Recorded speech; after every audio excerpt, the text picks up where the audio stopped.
They say lightning never strikes the same place twice, but on the night Ethan Walker pulled a dying billionaire from the flames, he learned that fate doesn't follow rules. It rewrites them. What started as a rescue in an Oregon cornfield would become a battle against corporate espionage, hidden illness, and the ghosts of his own past. This is a story about ordinary courage meeting extraordinary circumstances, where a widowed mechanic and a tech genius discover that sometimes saving someone else is how you save yourself. Stay with me until the end, and comment your city below so I can see how far this story travels across the world. The storm came without warning. One moment, the October sky over Millfield, Oregon, hung heavy and gray, pregnant with the promise of rain. The next, it opened like a wound, dumping sheets of water across the Walker farm with such violence that Ethan could barely see 10 feet past his workshop window. Thunder cracked overhead, not the distant rumble of a typical autumn storm, but something close and furious, as if the heavens themselves were tearing apart. Ethan Walker stood at his workbench, grease-stained hands wrapped around a wrench, trying to focus on the carburetor spread before him like a mechanical puzzle. But concentration had become a luxury he couldn't afford. Not tonight. Not with the wind howling through the gaps in the barn walls and the rain hammering against the corrugated roof like 1,000 impatient fists. "Dad!" Maya's voice cut through the storm's roar. Ethan looked up to find his 12-year-old daughter standing in the workshop doorway, backlit by the yellow glow of the farmhouse kitchen. Her dark hair, so much like her mother's, hung in damp tangles around her face. She was supposed to be doing homework.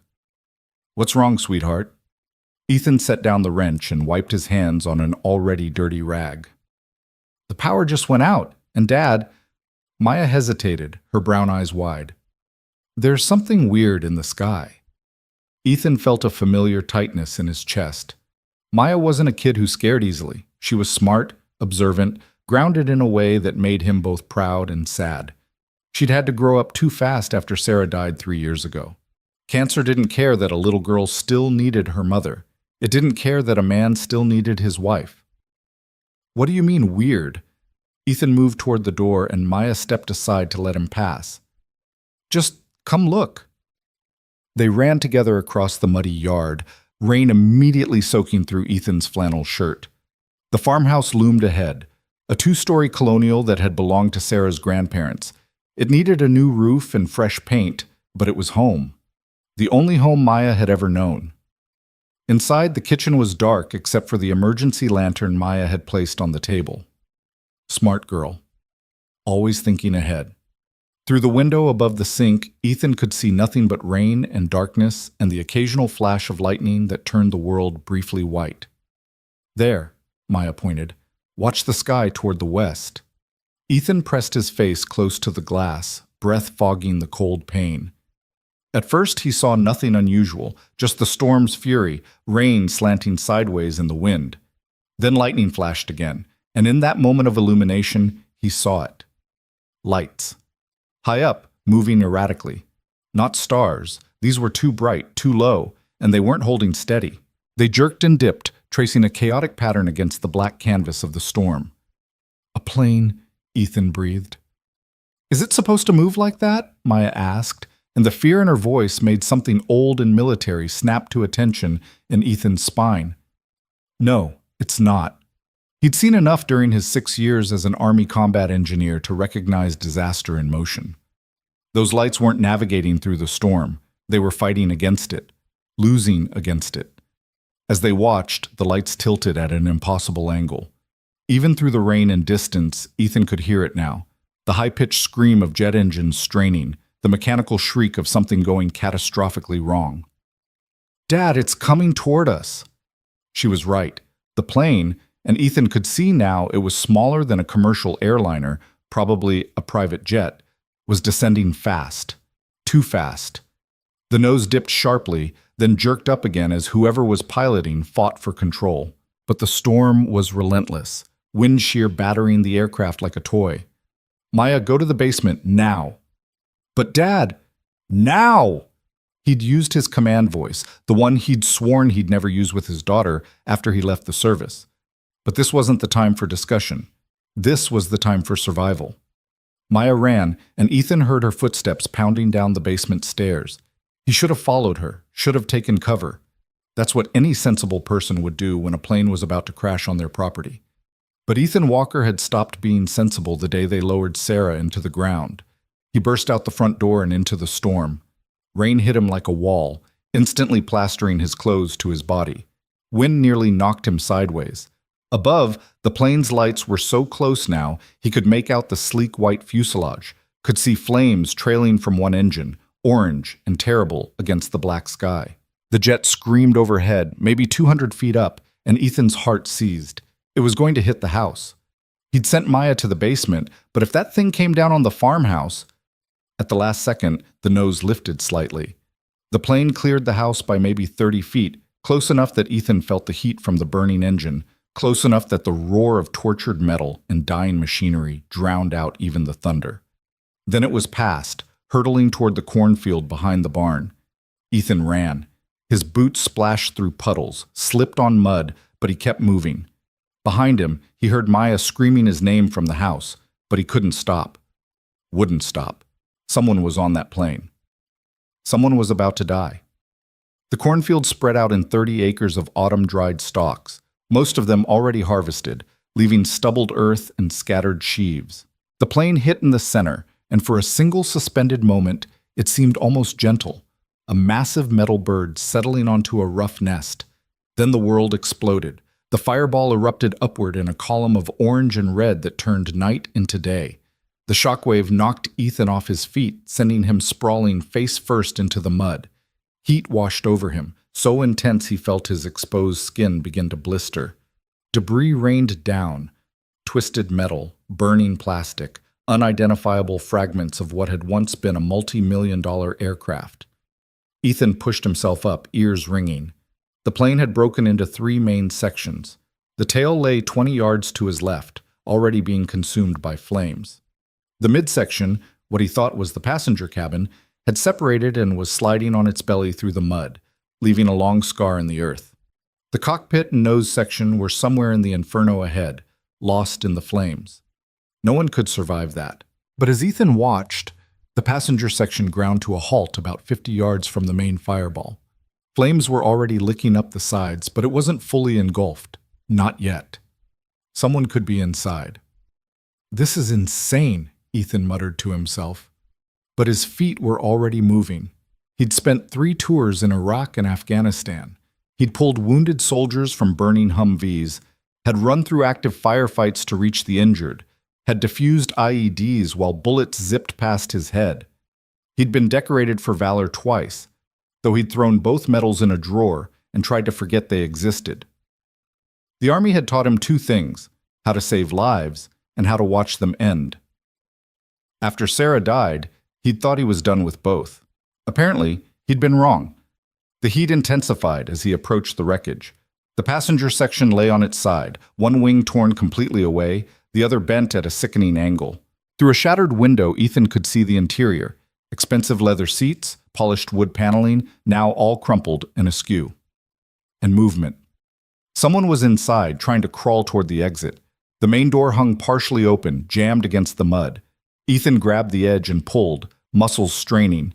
It gave an inch, then another. His hand slipped on the wet metal, and he lost his grip. "Come on!" He seized it again, planted his feet, and pulled with everything he had. The door screeched open, smoke poured out, thick and black and toxic. Ethan dropped to his knees, heat rises, the air's better low, and crawled into the wreckage. Inside was chaos. The impact had turned the luxury cabin into a nightmare of twisted metal and shattered glass. Seats had torn free from their moorings. Overhead compartments hung open, spilling luggage and equipment. A small fire burned in the rear, adding to the smoke. And there, halfway down the aisle, a woman lay crumpled against a bulkhead. She was in her late 30s, Asian features, black hair matted with blood. She wore what had probably been an expensive business suit, now torn and stained. Her eyes were closed, but Ethan saw her chest moving, breathing, still alive. "Hey!" He crawled toward her, broken glass cutting into his palms. "Can you hear me?" Her eyes fluttered open, dark brown, unfocused. "The pilot," she whispered. "I'm going to get you out." Ethan reached her side and quickly assessed her injuries. Combat medic training from a lifetime ago came flooding back. Head wound, bleeding, but not arterial. Left arm bent wrong, probably broken. Possible internal injuries. He couldn't tell without a proper exam. Behind them, something exploded with a muffled whump. The fire was spreading. "This is gonna hurt," Ethan warned, then slid his arms under her body.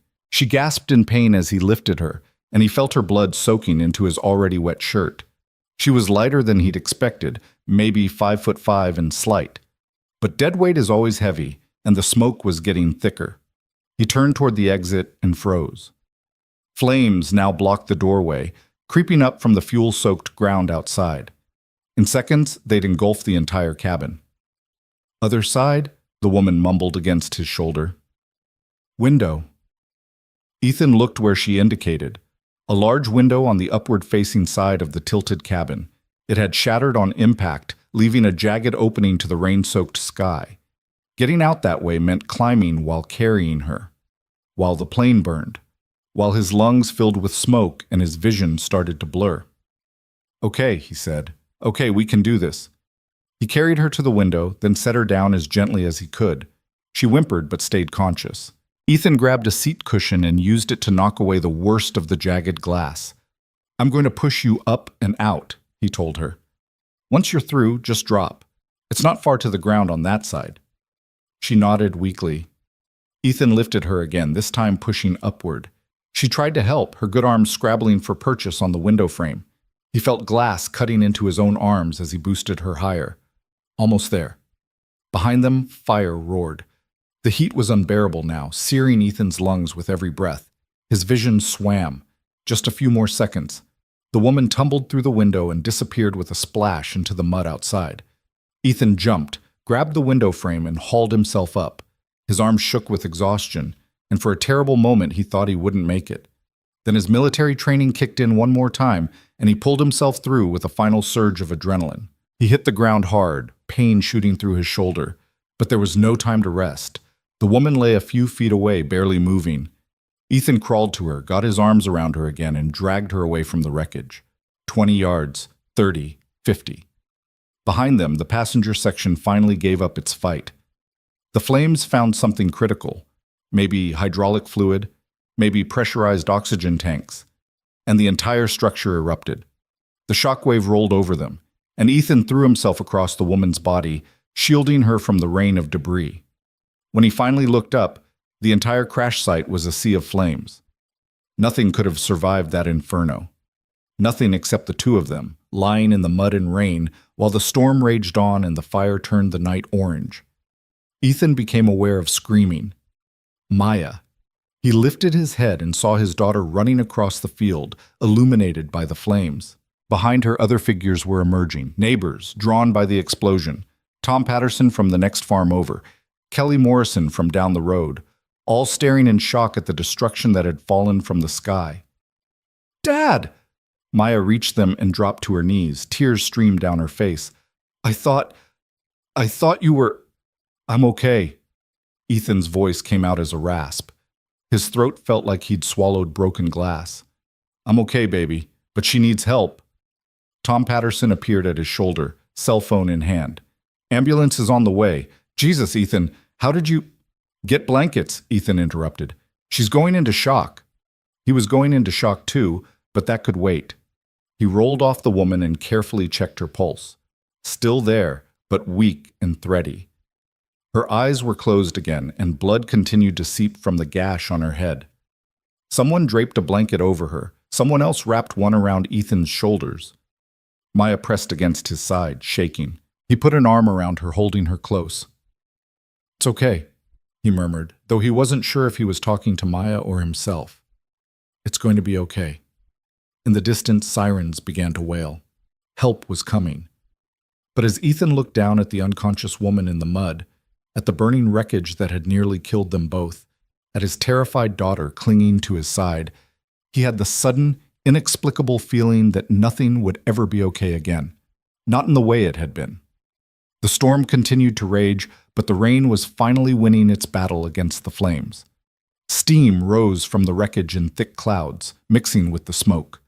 The sirens grew louder. And Ethan Walker, Widowed mechanic and reluctant hero, had no idea that he'd just saved one of the most powerful women in the world, or that his life was about to change in ways he couldn't possibly imagine. The paramedics arrived 12 minutes after Tom's call, which was actually quick by rural Oregon standards. 2 ambulances and a fire truck bounced across the rutted farm road, their emergency lights painting the night in alternating red and white. Behind them came the sheriff's department, then more vehicles. News vans from Eugene, drawn by reports of a plane crash.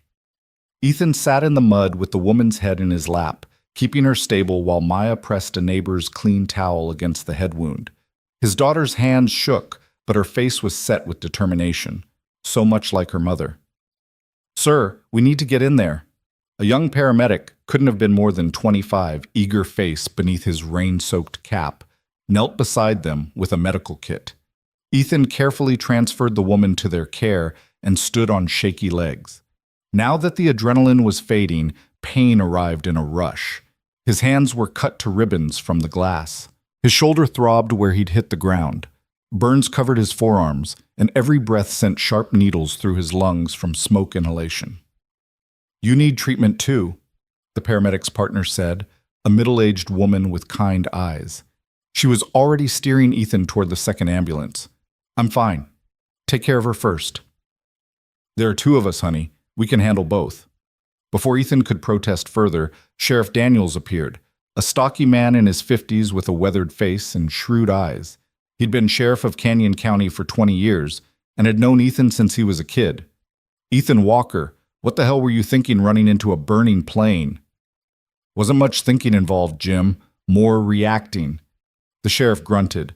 "I need a statement, but it can wait until you're patched up. Anyone else on that plane?" "The pilot. Maybe others. I only saw her." They both looked toward the wreckage. The fire was mostly out now, doused by rain and the volunteer fire department's efforts. But what remained was a twisted skeleton of metal, still too hot to approach. If anyone else had been aboard, they were beyond help. "Jesus." Sheriff Daniels pulled off his hat and ran a hand through his thinning gray hair. "FAA's sending investigators from Portland. FBI too, probably. Plane that size, they'll want to know what happened." Ethan let the female paramedic lead him to the ambulance, while Maya stuck to his side like a burr. She wouldn't let go of his hand, and he didn't try to make her. She'd already lost one parent. Tonight, she'd come terrifyingly close to losing another. As the paramedic cleaned and bandaged his cuts, Ethan watched the controlled chaos unfolding across his farm. More emergency vehicles, more officials, news crews setting up lights and cameras at the property line. His quiet life, already shattered by Sarah's death, was about to become a circus. "Dad? Who do you think she is?" Maya whispered. Ethan glanced at the other ambulance, where the paramedics were loading the woman onto a stretcher. In the harsh LED lights, he could see her more clearly now. Her suit, though torn and muddy, was definitely expensive, something tailored, Italian maybe. Her watch, still somehow intact on her wrist, looked like it cost more than his truck. "I don't know, sweetheart. Someone important, probably. You saved her life." "Maybe." Ethan winced as the paramedic tightened a bandage on his palm. "Or maybe I just delayed the inevitable. She's hurt pretty bad." "Don't say that." Maya's voice was fierce. "You pulled her out of fire, Dad. You're a hero." "I'm not." He stopped. They'd had this argument before, after the Army awarded him his second Bronze Star for valor. He tried to explain that he wasn't a hero, that he'd just done what needed doing, that real heroes were the ones who didn't come home. But Maya never accepted that. To her, her father was Superman, and nothing he said would change her mind. Maybe that wasn't such a bad thing. Sheriff Daniels returned, this time with a thin man in a suit despite the rain and mud. FBI, Ethan guessed. He was right. "Mr. Walker, I'm Special Agent Morrison, FBI. I understand you pulled the survivor from the wreckage?" "Yes, sir." "Did she say anything? Anything about what happened?" Ethan thought back to those moments in the burning cabin. "She asked about the pilot, that's all." "Did you see anyone else? Any other movement in the plane?" "No, just her." Agent Morrison made notes on a waterproof pad. "The aircraft is registered to Horizon Technologies Corporation. Does that name mean anything to you?" It did. Even here in rural Oregon, even to a mechanic who paid more attention to engine specs than tech news, the name Horizon Technologies was impossible to ignore. They were one of the biggest tech companies in the world, specializing in artificial intelligence and neural interfaces, whatever those were. Their CEO was constantly in the news, some young genius who'd revolutionized the field. "I know of them," Ethan said carefully. Agent Morrison's expression remained neutral, but something flickered in his eyes. "The woman you saved, did you recognize her?" "No. Should I?" Before the agent could answer, a commotion erupted near the ambulance where the woman was being loaded. A black SUV had somehow made it past the sheriff's roadblock, and 3 people were climbing out, 2 men in suits and a woman in tactical gear, all moving with the coordinated precision of professional security. "Ma'am, you need to step back." A deputy moved to intercept them. The woman in tactical gear flashed a badge. "Private security for Horizon Technologies. That's our principal. Where are you taking her?" "Sacred Heart in Eugene," one of the paramedics called back. "But ma'am, we need to go now. She's critical." The security team exchanged rapid-fire conversation in voices too low for Ethan to hear. Then one of the suited men approached Sheriff Daniels while the other 2 climbed into the ambulance with the woman. Ethan watched it all unfold with a growing sense of surrealism. This wasn't how things worked in Millfield. Here, the biggest emergency was usually a barn fire or a tractor accident, not plane crashes, not FBI agents and corporate security teams. "Mr. Walker?" He turned to find Agent Morrison studying him with new intensity. "That woman you saved?" "That's Camille Joe, CEO of Horizon Technologies." The name hit him like a physical blow. Even Ethan, who avoided the news as much as possible, knew that name. Camille Joe, billionaire, tech genius, one of the most powerful people in the world. He'd seen her face on magazine covers at the grocery store, had heard Maya talk about her when doing school reports on successful women in STEM, and he'd just pulled her from a burning plane. "Oh," Ethan managed. "Which makes this a very high-profile situation," Agent Morrison continued. "We're going to need a detailed statement. Everything you saw, everything you heard, everything you remember about the crash and the rescue." "Okay. Not tonight. Tonight you get medical attention and rest, but tomorrow I'll need several hours of your time." The ambulance with Camille Joe pulled away, lights flashing, the 2 security personnel riding inside. The black SUV followed immediately after, and more vehicles were arriving. Horizon Technologies logos on the sides, more security personnel, what looked like a crisis management team. "Dad?" Maya's voice was small. "This is getting really big, isn't it?" "Yeah, baby, I think it is." They ended up at Sacred Heart Medical Center anyway, despite Ethan's protests. The paramedics insisted. His burns needed proper treatment, and his smoke inhalation was severe enough to warrant observation. Maya came with him, of course, and Tom Patterson drove Ethan's truck to the hospital so they'd have a way home. The ER was chaos, not just from the normal Friday night traffic, car accidents, chest pains, all the usual emergencies, but from the influx related to the plane crash. News crews had set up outside. Security personnel filled the waiting room. Hospital administrators rushed around looking stressed. And through it all, a single question dominated every conversation. How was Camille Joe? Ethan learned more about the woman he'd saved while sitting in an examination room waiting for a doctor. Maya had her phone out. Somehow she'd managed to keep it charged despite the power outage, and was reading aloud from news articles. Camille Joe, age 38, CEO and founder of Horizon Technologies, Maya read. Net worth estimated at $47 billion. Named one of Time magazine's 100 most influential people 3 years running. Known for her work in artificial intelligence and neural computer interfaces. "What's a neural computer interface?" Ethan asked. "Technology that lets human brains communicate directly with computers. They're working on treatments for paralysis, Alzheimer's, all kinds of things." Maya scrolled further. "Dad, she's amazing. She has a PhD from MIT, started her first company when she was 23, sold it for $200 million, then founded Horizon when she was 29. Ethan tried to reconcile this description with the unconscious, bleeding woman he'd carried from the wreckage. Billionaire. Genius. World changer. and he'd had her blood soaking into his shirt. A doctor finally arrived, Dr. Sarah Kim, according to her badge. She was efficient and thorough, treating his burns, checking his lungs, stitching the worst of the cuts on his hands. The whole time she kept glancing at him with an expression he couldn't quite read. "You're very lucky," she said, applying a final bandage. "Smoke inhalation can cause serious long-term damage, but your lungs sound clear. The burns are second degree, but not extensive. You'll heal." "And the woman from the plane?" Dr. Kim's expression became guarded. "I can't discuss other patients." "I understand. I just—" Ethan paused, surprised by the intensity of his own concern. He didn't know Camille Joe. He'd never even heard her voice when she was fully conscious, but he'd held her life in his hands, had felt her heart beating against his chest as he carried her from the fire. "You didn't go through something like that and just walk away." "She's alive," Dr. Kim said quietly, bending the rules just a little. "That's all I can say. But Mr. Walker, you gave her a chance. Whatever happens now, you gave her that." After Dr. Kim left, Ethan and Maya were moved to a private waiting room, apparently at the request of Horizon Technologies, who'd taken over an entire wing of the hospital.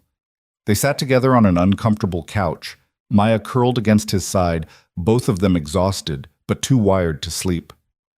"I keep seeing it," Maya whispered. "The plane coming down, the fire. You running toward it instead of away. I'm sorry you had to see that." "I'm not." She looked up at him, her eyes, Sarah's eyes, fierce and bright. "I'm not sorry, Dad. You did something incredible tonight. You saved someone's life. That matters." Before Ethan could respond, the waiting room door opened. One of the security personnel from earlier stepped in, the woman in tactical gear. Up close, Ethan could see she was in her early 40s, with sharp features and eyes that missed nothing. "Mr. Walker? I'm Diana Chen, head of security for Ms. Joe. She's awake and asking for you." Ethan blinked. "She's awake?" "For short periods, yes. The doctors want to keep her sedated to manage the pain, but she's been adamant about speaking with you." Diana's expression softened slightly. "She's also very clear on one point. If it weren't for you, we'd be planning a funeral instead of a recovery." Maya squeezed Ethan's hand. He stood, feeling the pull of his injuries, the exhaustion weighing on his bones. "Can my daughter—" "Of course." Miss Joe specifically asked to meet her as well. They followed Diana through corridors that had been cleared of normal traffic. More security personnel stood at intervals, and Ethan noticed they were armed, concealed carry, professional-grade weapons. Whatever threat had brought down that plane, Horizon Technologies was taking no chances on a second attempt. The thought sent ice through his veins. A second attempt.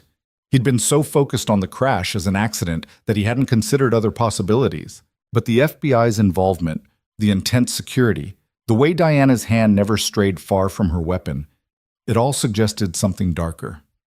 They reached a private room at the end of the hallway.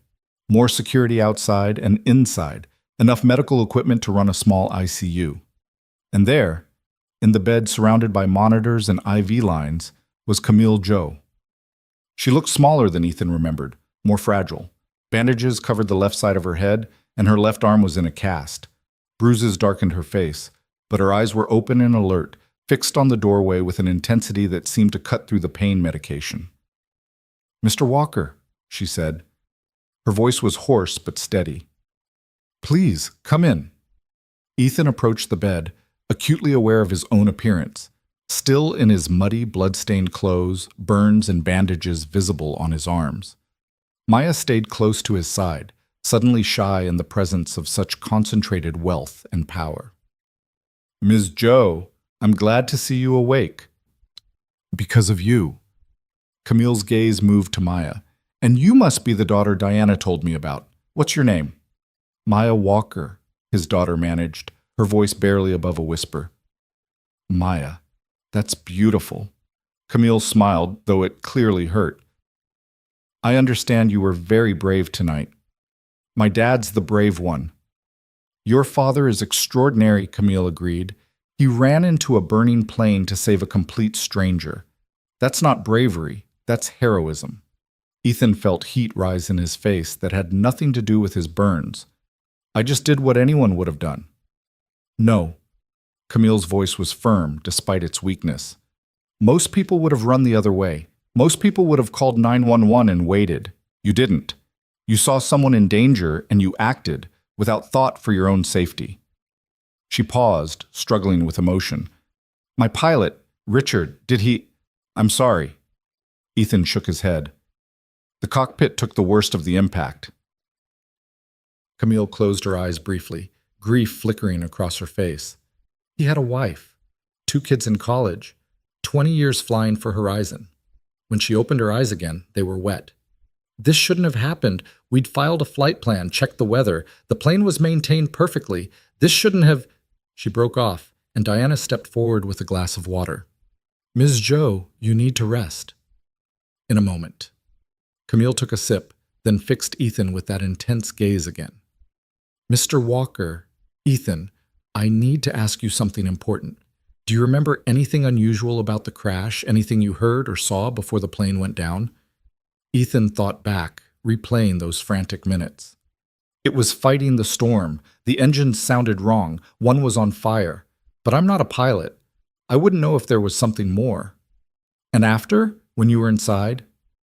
You asked about Richard, the pilot. That's the only thing you said. Camille nodded slowly, processing this. The FAA will investigate, the NTSB. They'll determine what happened. Her voice carried an undercurrent of something, anger, maybe, or fear.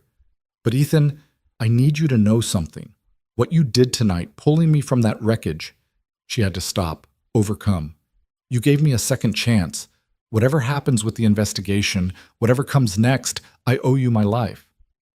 You don't owe me anything. Yes, I do. Her intensity was startling, given her condition.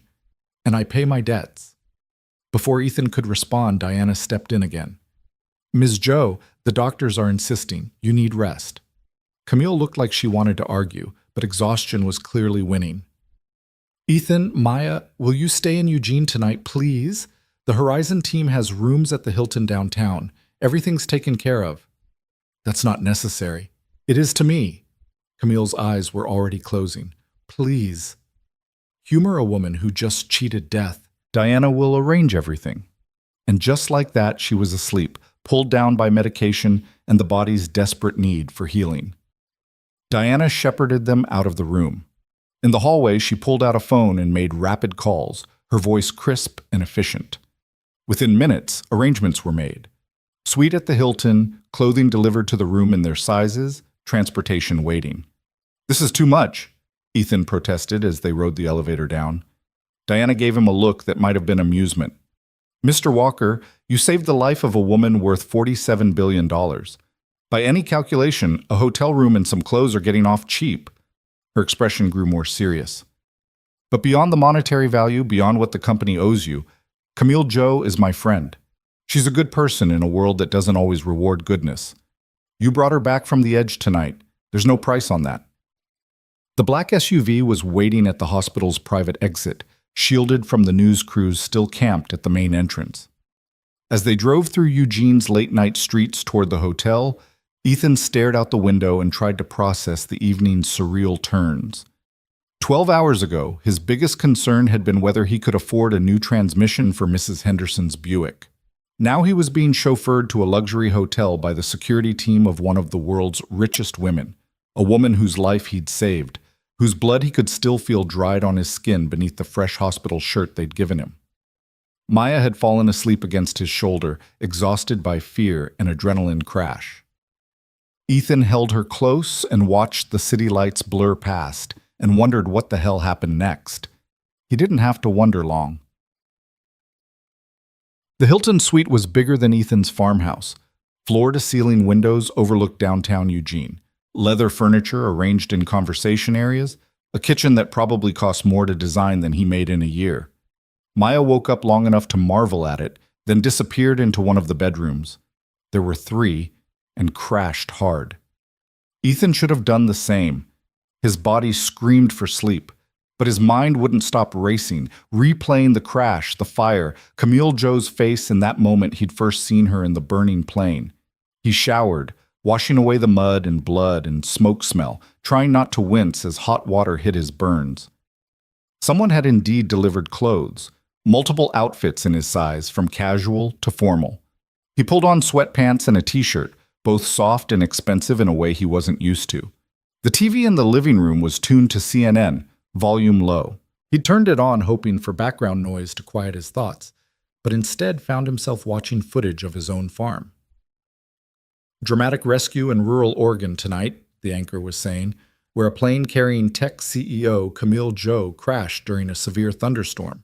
Local resident Ethan Walker, a former Army veteran, pulled Joe from the burning wreckage moments before it exploded. Walker, a widowed father raising his daughter alone, is being called a hero tonight. Ethan turned it off. He didn't want to be called a hero. Didn't want the attention or the praise. He'd just done what needed doing, like always. A knock at the door interrupted his thoughts. He opened it to find Diana Chen standing in the hallway, now in civilian clothes, jeans and a sweater, but still radiating that sense of controlled alertness. "Can't sleep either?" she asked. "Too much adrenaline still in my system." "Mind if I come in? I thought we should talk." Ethan stepped aside and Diana entered, moving to the windows to look out at the city. For a long moment she was quiet, and Ethan had the sense she was deciding how much to tell him. "The plane shouldn't have crashed," she finally said. "Richard Chen, the pilot, no relation, was one of the best. 20,000 flight hours, most of them on that exact aircraft. And that Gulfstream G650 is one of the safest private jets ever built." She turned to face Ethan. "The odds of a catastrophic failure in those conditions, with that pilot, they're astronomical.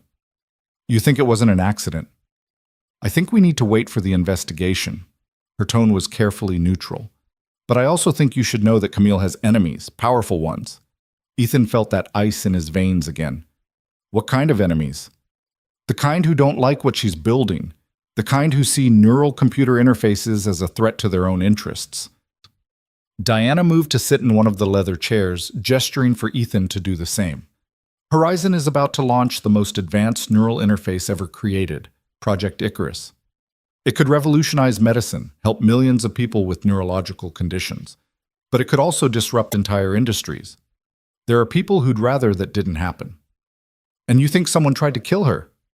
"I think someone may have, and if I'm right, if this was sabotage," Diana's gaze was steady and serious, "then they might try again." The implications settled over Ethan like a weight. He'd saved Camille Joe's life, yes, but if someone had actively tried to end it, would they just accept failure and move on? Or would they see Camille's survival as unfinished business? And if they did try again, where did that leave the mechanic from Oregon who'd gotten in their way? "You're trying to figure out if you're in danger now," Diana said, reading his expression. "The honest answer is, I don't know. If this was an accident, you're a hero who'll get his 15 minutes of fame and then life returns to normal. If it wasn't," she shrugged, "then you're a complication, a witness, someone who might have seen something." "I didn't see anything useful." "You don't know what might be useful until the investigation is complete." Diana leaned forward. "Here's what I can tell you. Horizon Technologies takes care of its own. Camille takes care of people who've helped her. Whatever comes next, you and your daughter won't face it alone." It should have been reassuring. Instead, it felt like a door closing on his old life and opening on something unknown and potentially dangerous. "I should get some sleep," Ethan said, standing. "Long day tomorrow." FBI interview in the morning, NTSB in the afternoon, probably news media requests, though we can run interference on those if you'd like. "I would appreciate that." Diana stood as well, moving toward the door, but she paused with her hand on the knob. "Ethan, what you did tonight, running into that fire, that took more than bravery. It took someone who's decided their own life matters less than someone else's. I recognize it because I used to be the same way."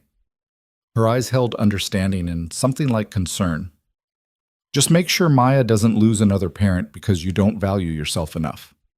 Then she was gone, and Ethan was alone with his thoughts and the sleeping city beyond the windows and the growing certainty that his quiet life in Millfield, Oregon had just ended forever. He finally went to bed around 3 in the morning, lying in sheets that cost more than his weekly grocery budget, staring at the ceiling.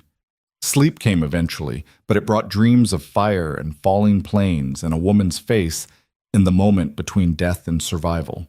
And when he woke 5 hours later to Maya shaking his shoulder and morning light streaming through the windows, the world had changed again. "Dad," Maya said urgently, holding out her phone, "you need to see this." The screen showed a news article, and the headline made Ethan's blood run cold. Horizon Technologies CEO Camille Zhou survives plane crash. Preliminary reports suggest possible sabotage.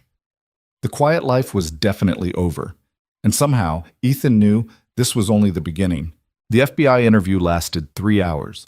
Special Agent Morrison returned with a partner, Agent Sarah Chen, a woman in her 30s with sharp eyes and a recording device that she placed carefully on the conference table between them.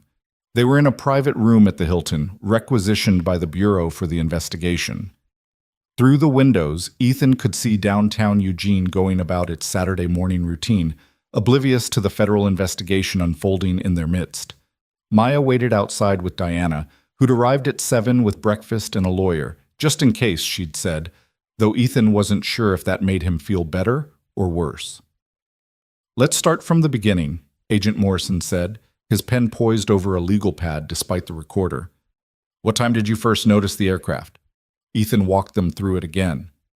The storm, Maya seeing the lights, the sound of the engines failing, the crash, the fire.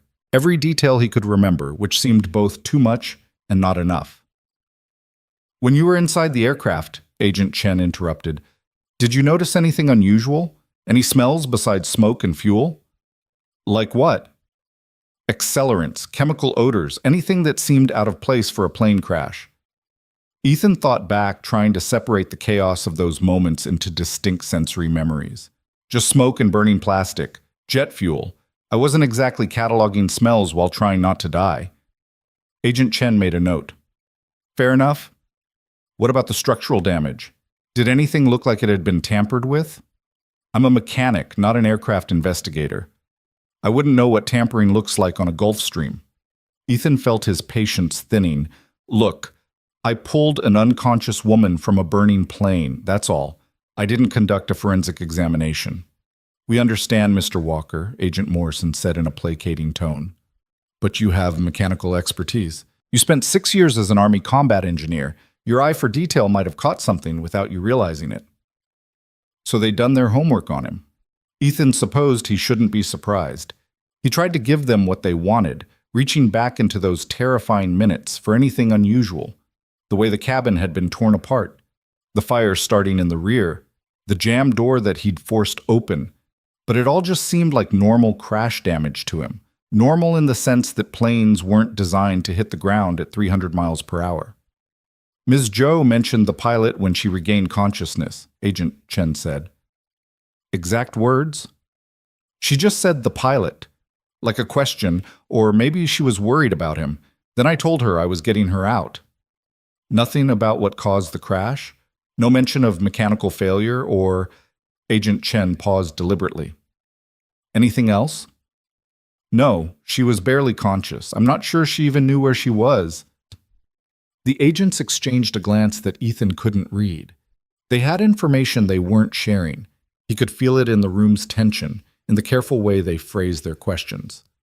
"Is this sabotage?" Ethan asked bluntly. Diana Chen suggested it might be. Agent Morrison set down his pen. "The NTSB is leading the investigation into the crash's cause. We're involved because of the profile of the victim and certain circumstances surrounding Horizon Technologies."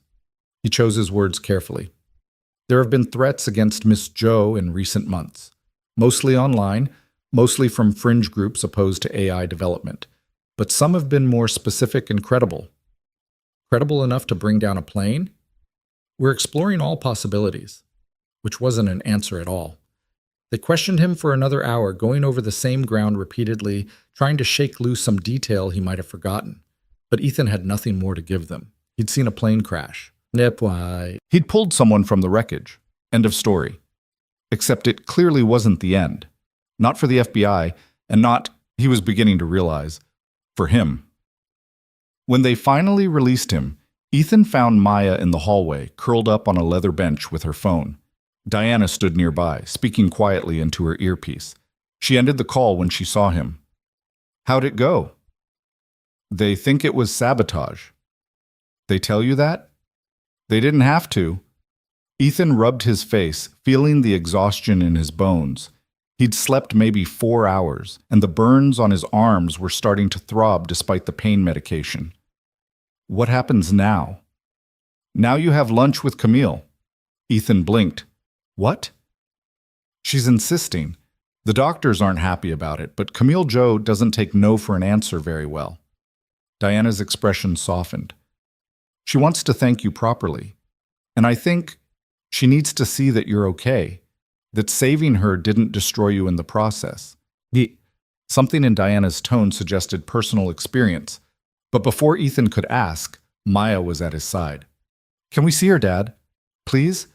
I have so many questions about neural interfaces and AI development, and let's just focus on lunch, sweetheart." They took the black SUV back to Sacred Heart Medical Center, where the media presence had somehow intensified overnight. News vans lined the streets, reporters doing stand-ups in front of the hospital entrance, cameras trained on anyone who entered or exited. Diana navigated them through a service entrance where security had set up a checkpoint. "Is it always like this?" Maya asked, eyes wide as they passed through metal detectors and past armed guards. "Only when someone tries to kill my boss," Diana said dryly. They rode a private elevator to the 4th floor, which had been essentially locked down by Horizon's security team. More guards at the elevator bank, more at the corridor entrance, more outside Camille's room. It felt less like a hospital and more like protecting a head of state. Inside the room, Camille was sitting up in bed, looking significantly better than she had the night before. The haunted, shocked expression had been replaced by something more alert, though pain still tightened the corners of her eyes. She wore a hospital gown, but somehow made it look dignified. Her left arm remained in its cast, and bandages still covered part of her head, but she was unmistakably present, the force of personality that had built a tech empire shining through despite the injuries. "Ethan." "Maya." Camille's face lit up when she saw them. "Please, come in. I was worried the FBI would interrogate you until dinner." "Just until lunch," Ethan said, moving to the chair beside her bed. Maya hung back, suddenly shy again in the presence of such concentrated intelligence and power. Camille noticed and smiled gently. "Maya, I understand you're interested in technology?" "Yes, ma'am." Maya's voice was barely audible. "What are you working on in school right now?" "A science project on aerodynamics, how different wing shapes affect lift and drag." Maya's confidence grew as she talked about her passion. "I built 3 model planes with different wing designs and tested them in a wind tunnel I made from a box fan and a cardboard tube." "That's brilliant," Camille said, and there was no condescension in her voice, just genuine interest. "Have you considered variable geometry? Wings that change shape based on conditions?" Maya's eyes went wide. "Like the F-14 Tomcat?" "Exactly. But imagine applying those principles to something smaller, a drone maybe, that could adapt its wings for maximum efficiency in different situations." Camille shifted in bed, wincing slightly. "When I was your age, I was obsessed with how birds fly, how they can make these tiny adjustments to their wing shape and position to handle wind shear, updrafts, all kinds of variables. That's what led me to neural interfaces, actually, studying how the brain processes complex spatial information in real time." Ethan watched his daughter lean forward, completely captivated. He'd seen Maya excited about science before, but this was different. This was a glimpse of what she could become, what she could achieve if she had the right opportunities and mentors. And here was one of the most successful women in technology, lying in a hospital bed with a fractured arm and head trauma, taking time to encourage a 12-year-old girl from rural Oregon. "Ms. Joe," Ethan started. "Camille, please." She turned those intelligent eyes to him. "Ms. Joe is what people call me in board meetings before they try to lowball me on acquisitions."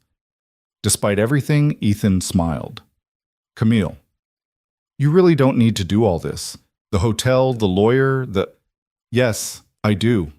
Her voice was firm. Ethan, you gave me my life back.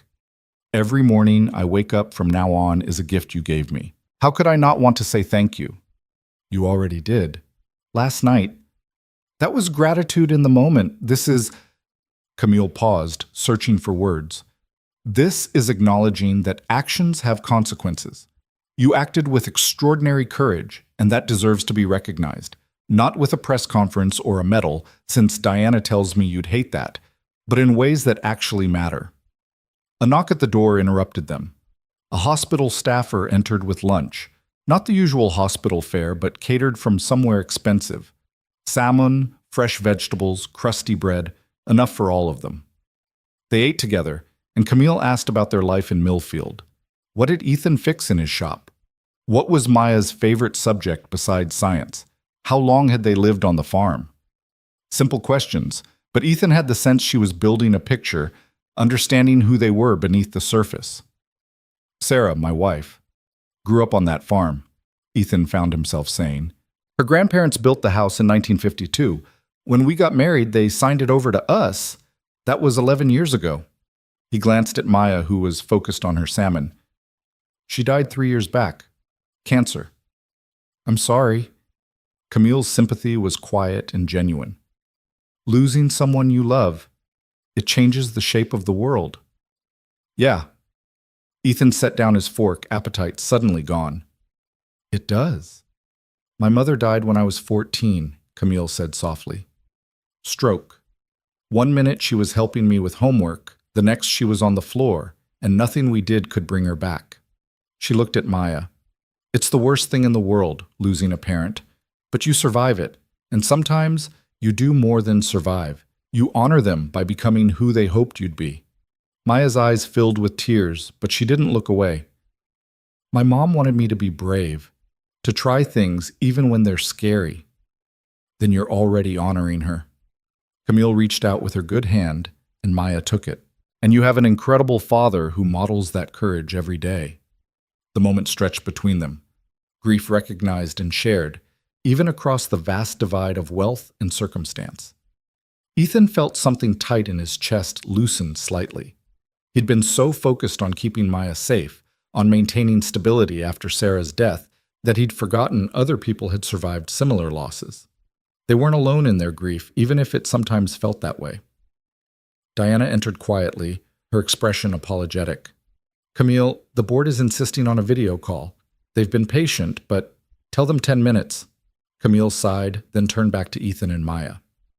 I have to deal with corporate crisis management, keeping the stock price stable, reassuring investors that I'm not dead or incapacitated. Her tone was wry. The glamorous life of a CEO. We should go anyway, Ethan said, standing. Let you rest. Wait. Camille's voice stopped them at the door. Tomorrow the NTSB will interview you. After that, assuming the doctors clear me to leave, and I will be cleared to leave, I'd like you both to come stay at my home for a few days. Ethan shook his head. That's generous, but we need to get back to Millfield. I have a business to run. Maya has school. Your farm is a crime scene.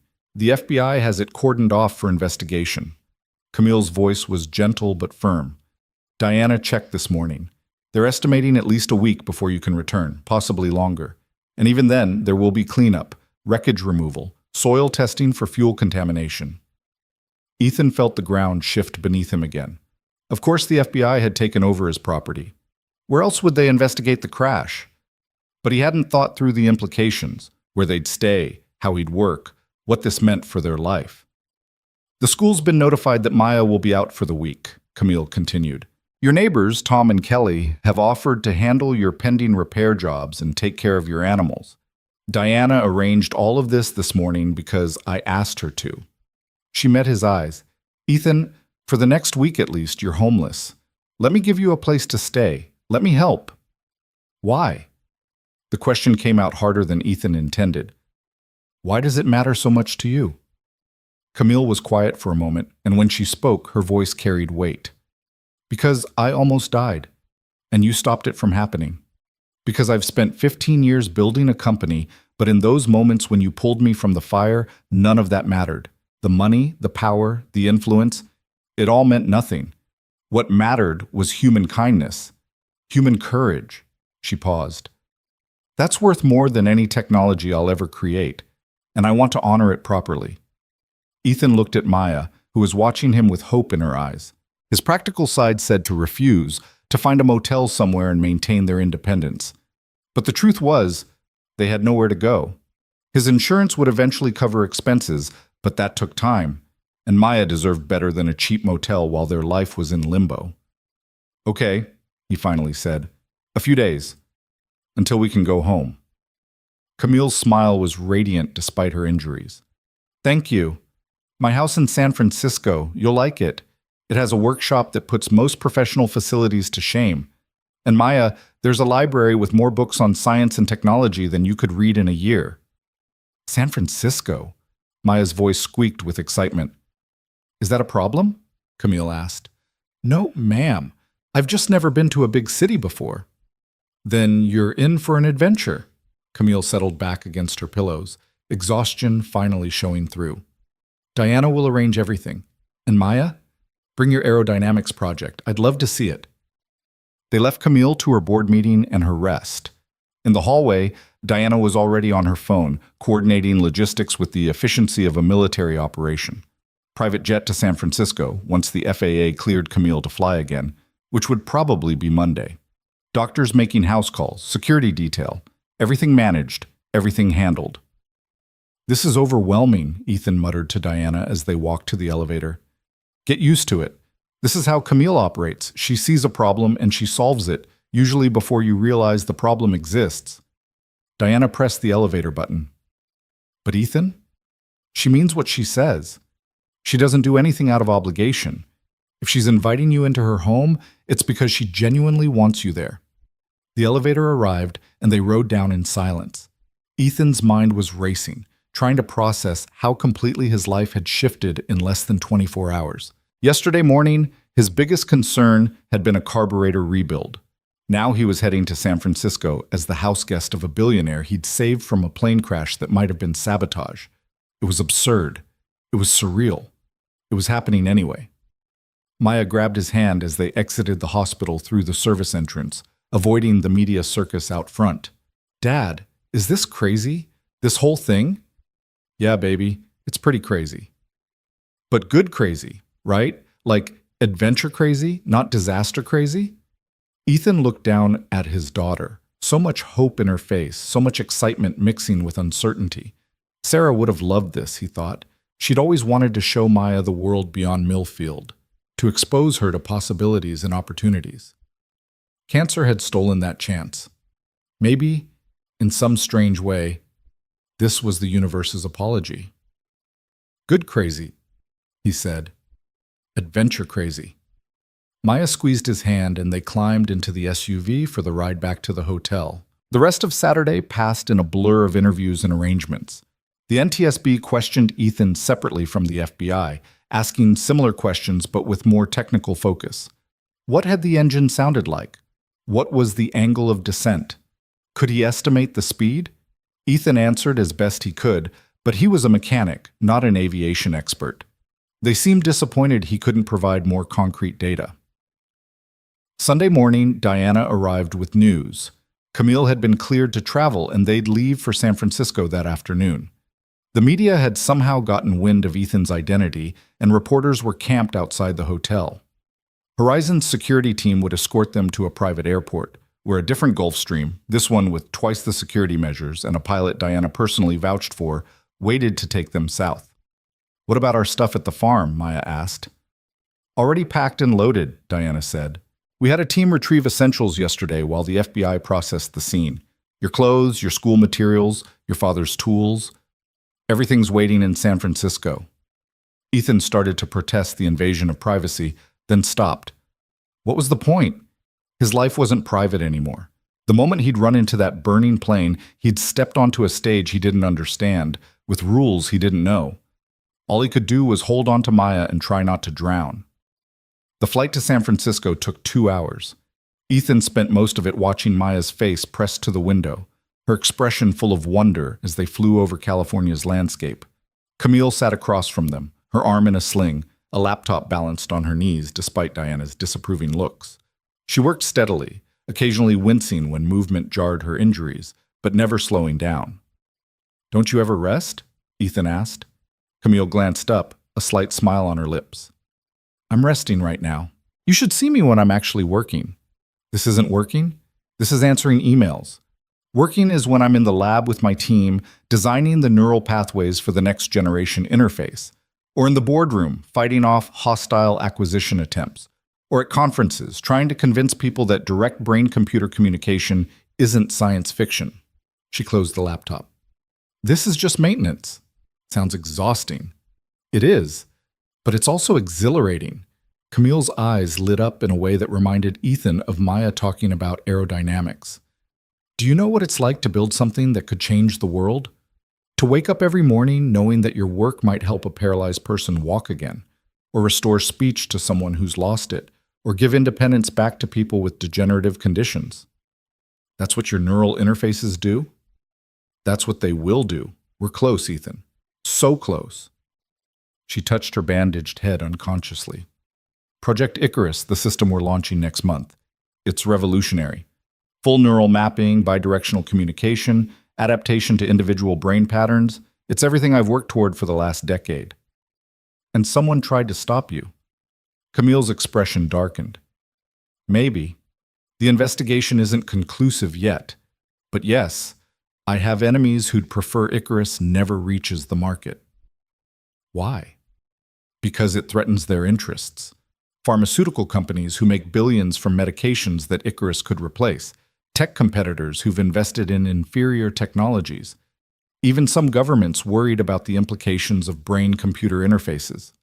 She looked out the window at the clouds. Innovation always threatens someone. The more revolutionary the change, the more desperate the resistance. "That's a lot of pressure." "It is. But I have good people around me. Diana, my grandfather, who keeps me grounded. My research team, who believe in the work as much as I do." Camille turned back to him. "And now I have you." "I'm just a mechanic who happened to be in the right place." "You're more than that. You're proof that courage still exists in the world, that people will risk everything to save a stranger." Her voice grew soft. "I need that reminder right now. After the crash, after realizing someone might have actively tried to kill me, I need to remember that there's good in people. You gave me that." Before Ethan could respond, Maya called out from her window seat. "Dad, I can see the Golden Gate Bridge." They all looked, and there it was. The iconic orange span stretching across the bay, San Francisco rising beyond in layers of fog and sunlight. Ethan had seen pictures, of course, but the reality was breathtaking. "Welcome to my city," Camille said. They landed at a private airport south of the city, where another convoy of black SUVs waited. The drive through San Francisco reminded Ethan of descending into another world, from the industrial sprawl near the airport to the Victorian houses painted in bright colors, from the crowded commercial districts to the quiet, wealthy neighborhoods where homes cost more than entire towns in rural Oregon. Camille's house occupied a full block in Pacific Heights, a modern architectural masterpiece of glass and steel that somehow fit seamlessly into the historic neighborhood. A gate opened as they approached, closing immediately behind them, and Ethan understood that this was more than a home. It was a fortress, designed to keep Camille Jo safe from a world that might want to harm her. Inside, the house was both stunning and surprisingly warm. High ceilings and open spaces, but filled with art and books and personal touches that made it feel lived in rather than sterile. A grand piano occupied one corner of the living room. Family photos lined the hallway. In the kitchen, herbs grew in a window garden. "Your rooms are upstairs," Camille said, leading them to a sweeping staircase. "Maya, yours has a view of the bay. Ethan, yours is next door with an adjoining bathroom.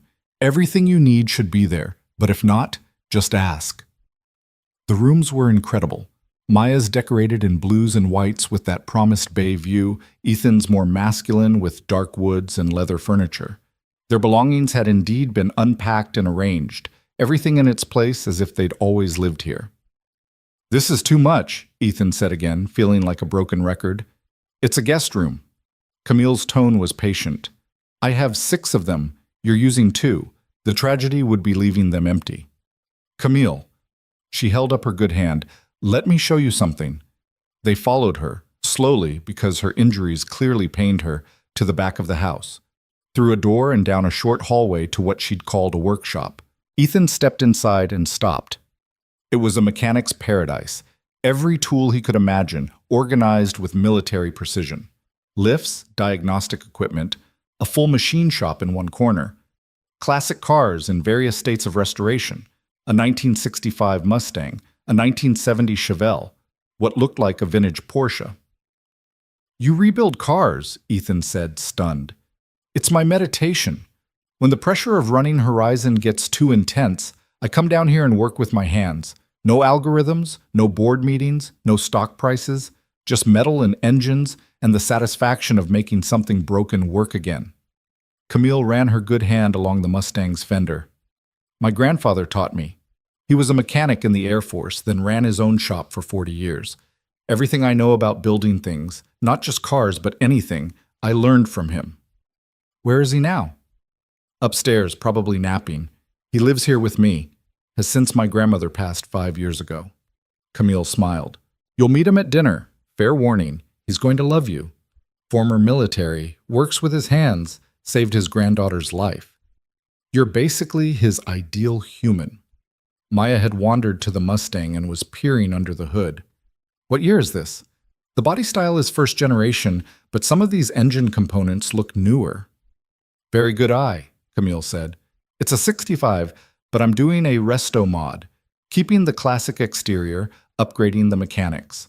Modern fuel injection, improved suspension, contemporary safety features. Best of both worlds." "That's so cool." Maya's enthusiasm was palpable. "Could you teach me? I mean, if we're staying here for a few days, could I help?" "I'd like that. We can work on it together." Camille looked at Ethan. "Both of you. I could use the help, and honestly, I've been going crazy not being able to use my left hand properly." This was the trap, Ethan realized. Not a cruel trap, but a kind one. Camille was giving them space in her life, showing them possibilities, making them feel not like charity cases, but like guests with something to contribute. It was brilliant and generous and terrifying because it made him want to stay, want to be part of this world that was so far removed from his own. "We'll help," he heard himself say, "for as long as we're here." "Good." Camille's smile was warm. "Now, let's get you both settled in. Dinner's at 7, and I promise my grandfather's cooking is worth staying for." They spent the afternoon exploring the house, or rather, Maya explored while Ethan tried to process the surreal turn his life had taken. The library Camille had mentioned took up an entire room, floor-to-ceiling shelves filled with books on everything from quantum physics to art history. A home gym occupied another space, equipped better than most commercial facilities. Outside, a garden defied the San Francisco fog, full of vegetables and flowers that someone, probably Camille, tended with care. At 7, they gathered in the dining room. Camille's grandfather, Robert Joe, turned out to be a spry 78-year-old with mischievous eyes and the weathered hands of someone who'd spent a lifetime working with tools. He greeted Ethan with a firm handshake and Maya with a hug. "So you're the hero," Robert said, studying Ethan intently. "I'm really not—" "Save it. I know false modesty when I hear it." Robert's grin was infectious. "You ran into a burning plane. That's either heroism or stupidity, and since you got both of you out alive, I'm going with heroism." Dinner was indeed incredible. Robert had made dumplings from scratch, along with stir-fried vegetables and ginger chicken that filled the house with amazing smells. They ate together around a table that probably cost more than Ethan's truck, but the atmosphere was surprisingly normal. Robert told stories about his Air Force days. Maya talked about her science project. Camille asked Ethan about the most interesting repair jobs he'd handled. It felt, against all logic, like family. After dinner, Diana arrived with updates on the investigation. They moved to Camille's study for the conversation, and Ethan could tell from Diana's expression that the news wasn't good. "The NTSB found evidence of tampering," Diana said without preamble. "Someone accessed the plane's systems the night before the flight and installed malware in the flight computer. It was designed to trigger during specific conditions, in this case, severe weather and high altitude. It overrode the pilot's controls and sent the plane into a dive." The room went silent. Camille's face had gone pale, and she gripped the edge of her desk with her good hand. "So it was murder," she said quietly. "Attempted murder, but yes." Diana's expression was grim. "The FBI is treating this as a federal case. They're investigating everyone who had access to the plane, everyone with a grudge against Horizon, everyone with the technical skills to pull this off." "Who knew I was flying that night?" Camille asked. "Your executive team, the board, flight crew, security, maybe 24 people total, all of them vetted." Diana paused. "But flight plans are filed with the FAA. Anyone with the right access could have known." Ethan's mind was racing. Someone had tried to kill Camille Joe, and they'd nearly succeeded. Only luck, or fate, or whatever force had put his farm in that plane's path, had prevented it. "What does this mean for us?" he asked. "For Maya and me?" "It means you're witnesses in a federal murder investigation," Diana said. "It also means that whoever did this knows you saved Camille. Your name and face have been all over the news. If they consider you a threat, they might come after us." Ethan felt ice in his stomach. "We don't know that," Camille interjected quickly. "You didn't see anything that would identify the saboteur. You're not a threat to them." "Unless they think I am." Ethan looked at Maya, who'd gone very quiet. "We should leave. Go somewhere else, somewhere safe." "You're safe here," Camille said firmly. "This house has security that most government facilities would envy. Diana's team, plus the FBI's protection. No one is getting to you or Maya, I promise." "You can't promise that." "I can, and I do." Camille's intensity was almost frightening. "Ethan, you saved my life at great personal risk. Do you really think I'd let anything happen to you or your daughter now?" They stared at each other across the desk, and Ethan saw the steel beneath Camille's polished exterior. This was the woman who'd built a multi-billion-dollar company, who'd fought off hostile takeovers and corporate espionage, who'd survived assassination attempts and refused to back down. And she was promising to protect them. "Okay," Ethan said finally. "We stay. For now.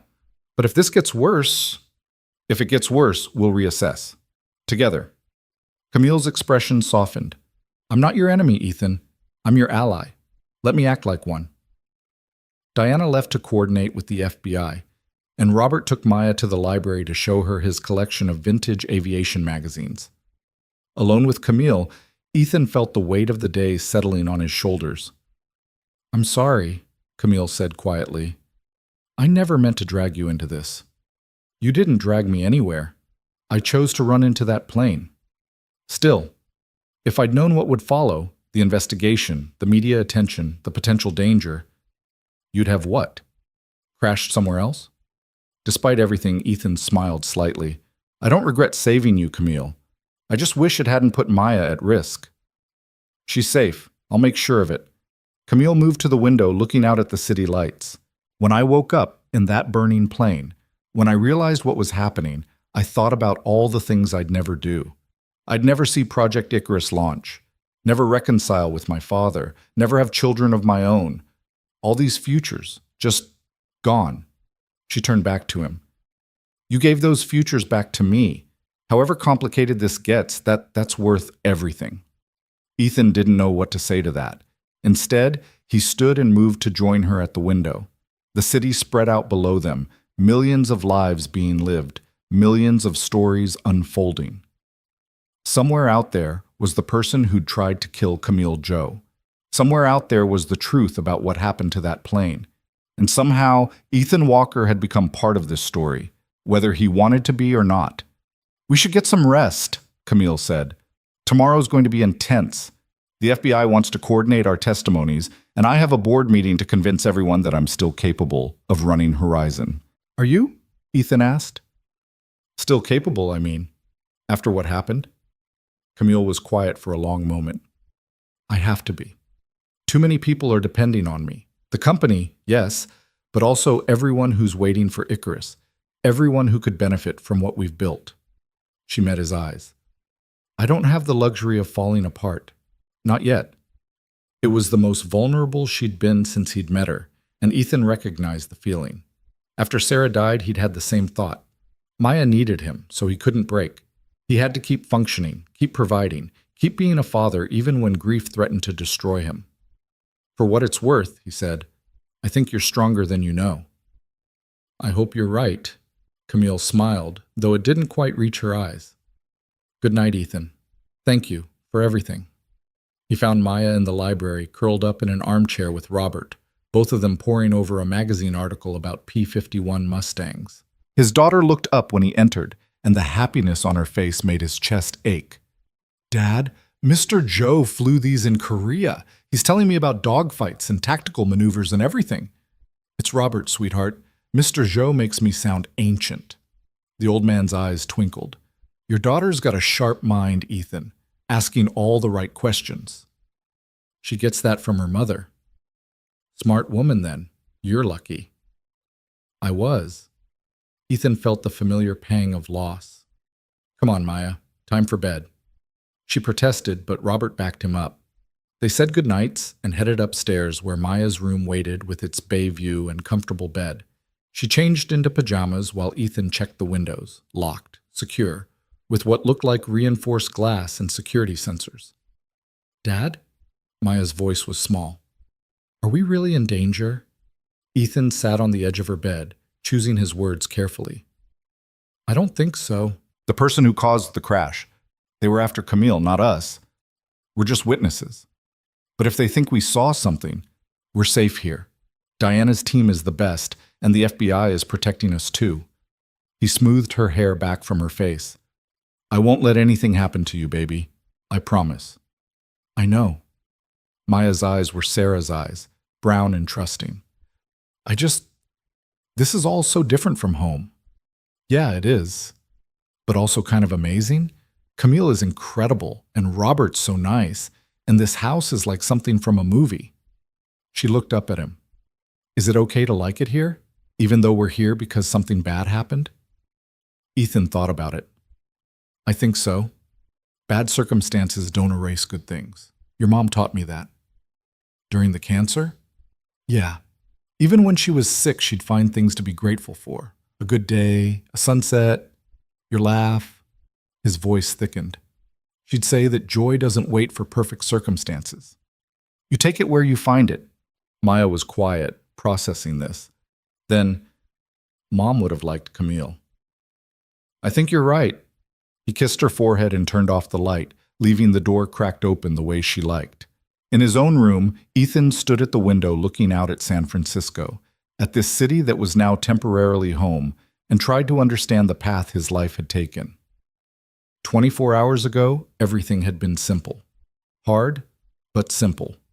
Now he was in a billionaire's house, involved in a federal investigation, and somehow responsible for the fact that one of the world's most brilliant minds was still alive. His phone buzzed. A text from Sheriff Daniels back in Millfield. The media had descended on the town, bothering his neighbors, trying to find people who'd talk about Ethan Walker, the local hero. Tom Patterson had apparently chased 3 reporters off his property with a shotgun. Not loaded, but they didn't know that. Ethan smiled despite himself. That was home. People who protected each other, who circled the wagons against outsiders, who measured worth by character rather than bank accounts. But this place, Camille's world, it had its own kind of community. Robert's warmth, Diana's fierce loyalty, Camille's determination to repay what she saw as a debt. Different from Millfield, but no less real. He'd have to find a way to navigate both worlds now. The question was whether he could do it without losing himself, or Maya, in the process. Outside, fog rolled in from the bay, shrouding the city in white, and Ethan finally went to bed, knowing that tomorrow would bring new challenges, new questions, and quite possibly new dangers. But for tonight, they were safe. For tonight, that was enough. Monday morning arrived with fog so thick that Ethan couldn't see the bay from his window. He woke early, old habits from the army still dictating his internal clock, and found himself alone in the silent house.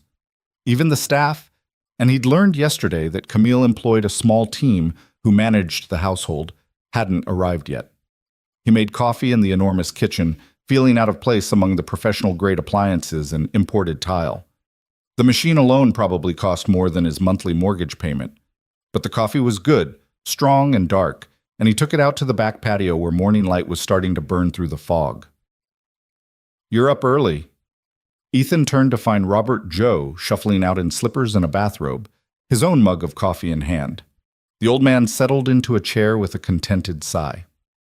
Military habits die hard, Ethan said. Tell me about it. I've been waking up at 0500 for 60 years, give or take. Robert sipped his coffee. Can't sleep in, even when I try. They sat in companionable silence for a while, watching the fog recede and reveal the city below. Ethan could hear the distant sound of traffic, the muted horn of a ship in the bay, the urban symphony so different from Millfield's rural quiet. She reminds me of her grandmother, Robert said suddenly. Camille. Same drive, same brilliance, same tendency to work herself into the ground because she can't stand the thought of leaving anything unfinished. That what killed her grandmother? Heart attack at 62. She was working on a community center project, putting in 18-hour days because she wanted it done right. Robert's voice carried old grief. Camille was devastated, blamed herself for not seeing the signs, for not forcing May to slow down. That's a heavy burden for a kid. She was 29, hardly a kid, but yeah, heavy enough. Robert looked at Ethan. She started Horizon Technologies 6 months later. Threw herself into building something revolutionary, something that would honor May's memory. Been at it ever since. Ethan thought about his own response to Sarah's death, shutting down emotionally, focusing on Maya and the farm, avoiding anything that might crack the careful control he'd built around his grief. Camille had done the opposite, channeling her loss into creation, into purpose. The crash must have been terrifying for you, Ethan said, almost losing her too. Worst night of my life. Diana called me from the hospital, said there'd been an accident, but Camille was alive. I didn't believe it until I saw her with my own eyes. Robert's hand shook slightly as he raised his coffee cup. Then I heard how you pulled her out, how you ran into that fire without hesitation, and I thought there are still good people in the world, still heroes, even if they don't want the title. I know, you're not a hero. You've said it about a dozen times. Robert's smile was gentle but firm. But Ethan, whether you accept it or not, you did something extraordinary. You gave me back my granddaughter. You gave the world back one of its brightest minds. That matters, son. It matters more than you know. Before Ethan could respond, his phone buzzed with a text from Diana. The FBI wanted them at Horizon Technologies headquarters at 10 for a security briefing. Camille had a board meeting at 11, and she wanted Ethan and Maya there to meet the executive team afterward. Big day ahead, Robert observed, reading Ethan's expression. Don't let them intimidate you. Boardrooms are just like anywhere else, full of people trying to look more important than they are. Somehow I don't think Camille's boardroom is like anywhere else. Fair point, Robert chuckled. But the principle stands. Just be yourself. That's clearly working so far. Maya emerged around 8, eyes wide with excitement despite the circumstances. She'd never been to a major tech company, never seen the kind of innovation that happened at places like Horizon. Over breakfast, prepared by Robert with the same care he'd shown at dinner, she peppered Camille with questions about neural interfaces, artificial intelligence, the future of human-computer integration. Camille answered each question thoughtfully, never talking down to Maya, treating her like a fellow scientist rather than a curious child. Ethan watched the interaction and felt something shift in his chest. This was what Maya needed. Mentorship from someone who understood her passion, who could show her what was possible if she pursued her dreams. The drive to Horizon Technologies took them through downtown San Francisco and into the south of Market District, where new construction rose alongside old warehouses. The Horizon building was impossible to miss, a sleek tower of glass and steel that seemed to reach into the fog itself, the company logo blazing from its peak. Security was immediately apparent. Guards at the entrance, metal detectors, ID scanners, and a system that Diana explained used facial recognition and behavioral analysis to identify threats. It felt less like entering an office building and more like accessing a military installation. Is it always like this? Ethan asked as they rode an elevator to the 40th floor. Since the crash, yes. Before it was thorough but not quite this intense. Diana's expression was grim. We're not taking chances anymore. The elevator opened onto an executive floor that was all modern design and expensive materials. Floor-to-ceiling windows offered stunning views of the city. Art that Ethan suspected was original and priceless hung on the walls. And everywhere the quiet hum of intense work, people moving with purpose, conversations held in urgent tones. They were ushered into a conference room where Special Agent Morrison and Agent Chen waited, along with two other FBI personnel and a woman who introduced herself as Special Agent Rivera, head of the San Francisco field office. "Thank you for coming," Rivera said, her tone professional but not unfriendly. She was in her 50s with sharp eyes and the bearing of someone who'd seen everything. "We wanted to brief you on the investigation's progress and discuss security protocols moving forward." For the next hour, they reviewed what the FBI had learned. The malware that brought down the plane was sophisticated, suggesting either a highly skilled individual or a well-funded organization. The FBI was investigating several leads, including competitors in the tech industry, foreign intelligence agencies interested in Horizon's neural interface technology, and radical groups opposed to AI development. "We've also identified a specific threat stream that concerns us," Rivera said, pulling up a document on the conference room screen. "Victor Lang, CEO of Neurodyne Technologies." Ethan watched Camille's expression harden at the name. "Victor and I have history," Camille said tightly. "We were graduate students together at MIT, brilliant researcher, but he cut corners, falsified data when results didn't support his theories. I reported him, and he was expelled. He's hated me ever since." "He's also tried repeatedly to acquire Horizon Technologies," Agent Morrison added. 3 hostile takeover attempts in the last 5 years, all unsuccessful. And his company, Neurodyne, has been developing competing neural interface technology that, according to our experts, is significantly inferior to Horizon's Project Icarus. "You think he sabotaged the plane?" Ethan asked. "We think he had motive and means," Rivera said carefully. "Neurodyne's product launch is scheduled for 2 weeks after Horizon's. If Camille had died in that crash, Horizon would have been thrown into chaos, possibly forced to delay Icarus indefinitely. That would give Neurodyne a massive market advantage." "But you don't have proof," Camille said. "Not yet, but we're working on it." Rivera turned to Ethan and Maya. "Which brings us to you. Mr. Walker, we believe you and your daughter are safe from direct threats.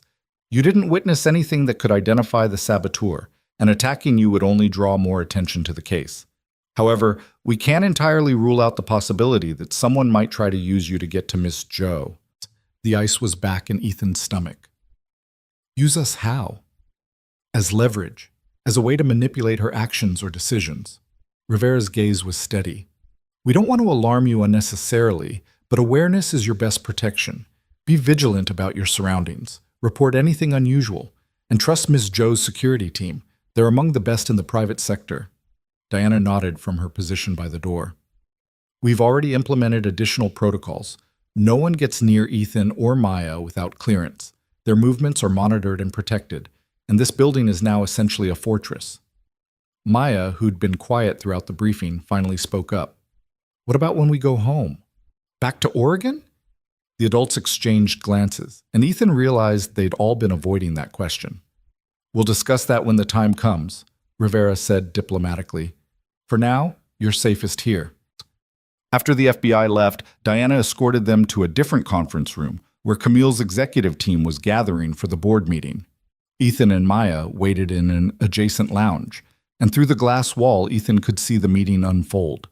Camille stood at the head of a massive table, her arms still in a sling but her presence commanding.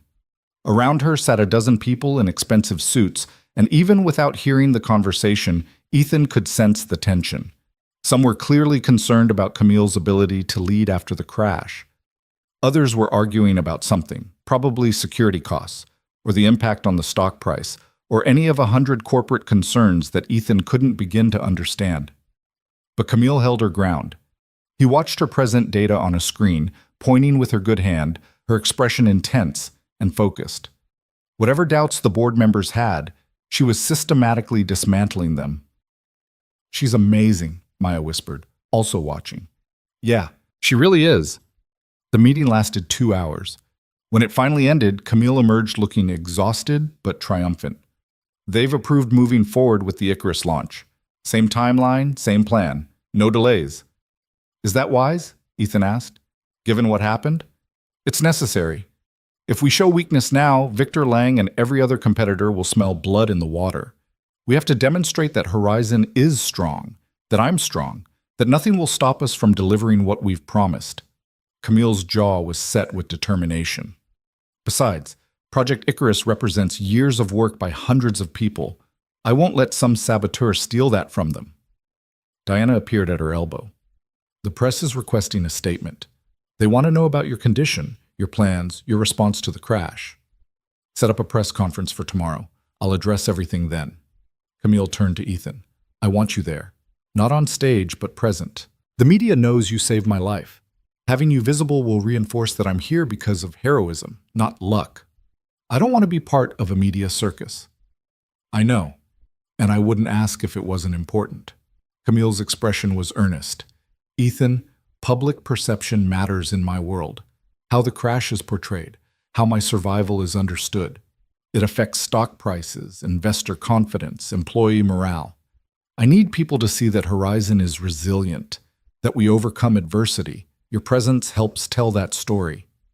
Ethan wanted to refuse, wanted to take Maya and disappear back to Oregon, back to the simple life of fixing engines and avoiding attention. But he looked at Camille's face, bruised and bandaged, exhaustion in every line, and saw someone fighting not just for herself, but for hundreds of employees, thousands of investors, millions of potential patients who might benefit from her technology. Okay, he said. But Maya stays out of the spotlight. Agreed. Diana will keep her backstage. Camille's gratitude was evident. Thank you.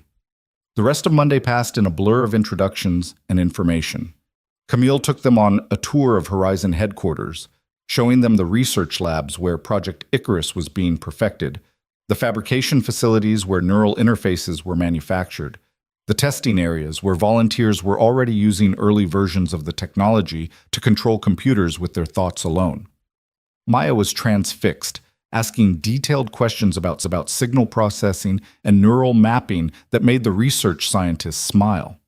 One of them, Dr. Sarah Park, spent 20 minutes explaining the mathematics behind brain-computer communication, drawing diagrams on a whiteboard while Maya absorbed every word. Your daughter has a real aptitude for this, Dr. Park told Ethan afterward. Has she considered studying neuroscience? She's 12. I'm not sure she's considered much beyond getting through middle school. Well, when she does start considering, Dr. Park handed him a business card. Horizon has internship programs for promising students, high school, college, even earlier for exceptional cases. Maya would be welcome. Ethan pocketed the card, unsure how to feel. Part of him was proud that his daughter impressed a PhD scientist at one of the world's leading tech companies. Another part felt the future accelerating toward them too fast, Maya's childhood slipping away into possibilities he couldn't quite grasp. That evening, they had dinner at a restaurant overlooking the bay, a place where Camille was clearly a regular, where the staff greeted her warmly and seemed genuinely glad she'd survived the crash. The owner came out personally to comp their meal and express his relief. You're loved here, Ethan observed. San Francisco has been good to me. When I started Horizon, I was just another tech entrepreneur with big ideas and limited capital. The community supported me. Investors who took a chance, partners who believed in the vision, neighbors who showed up when we opened our first office. Camille looked out at the darkening bay. I don't forget that. Success doesn't happen in isolation.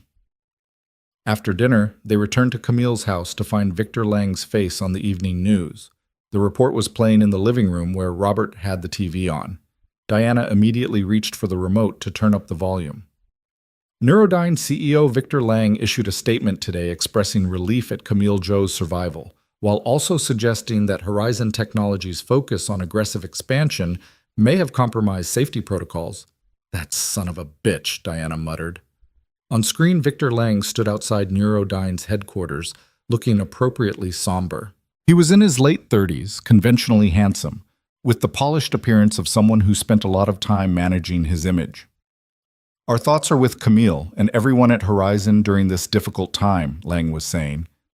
However, this tragedy raises important questions about corporate responsibility in the tech sector.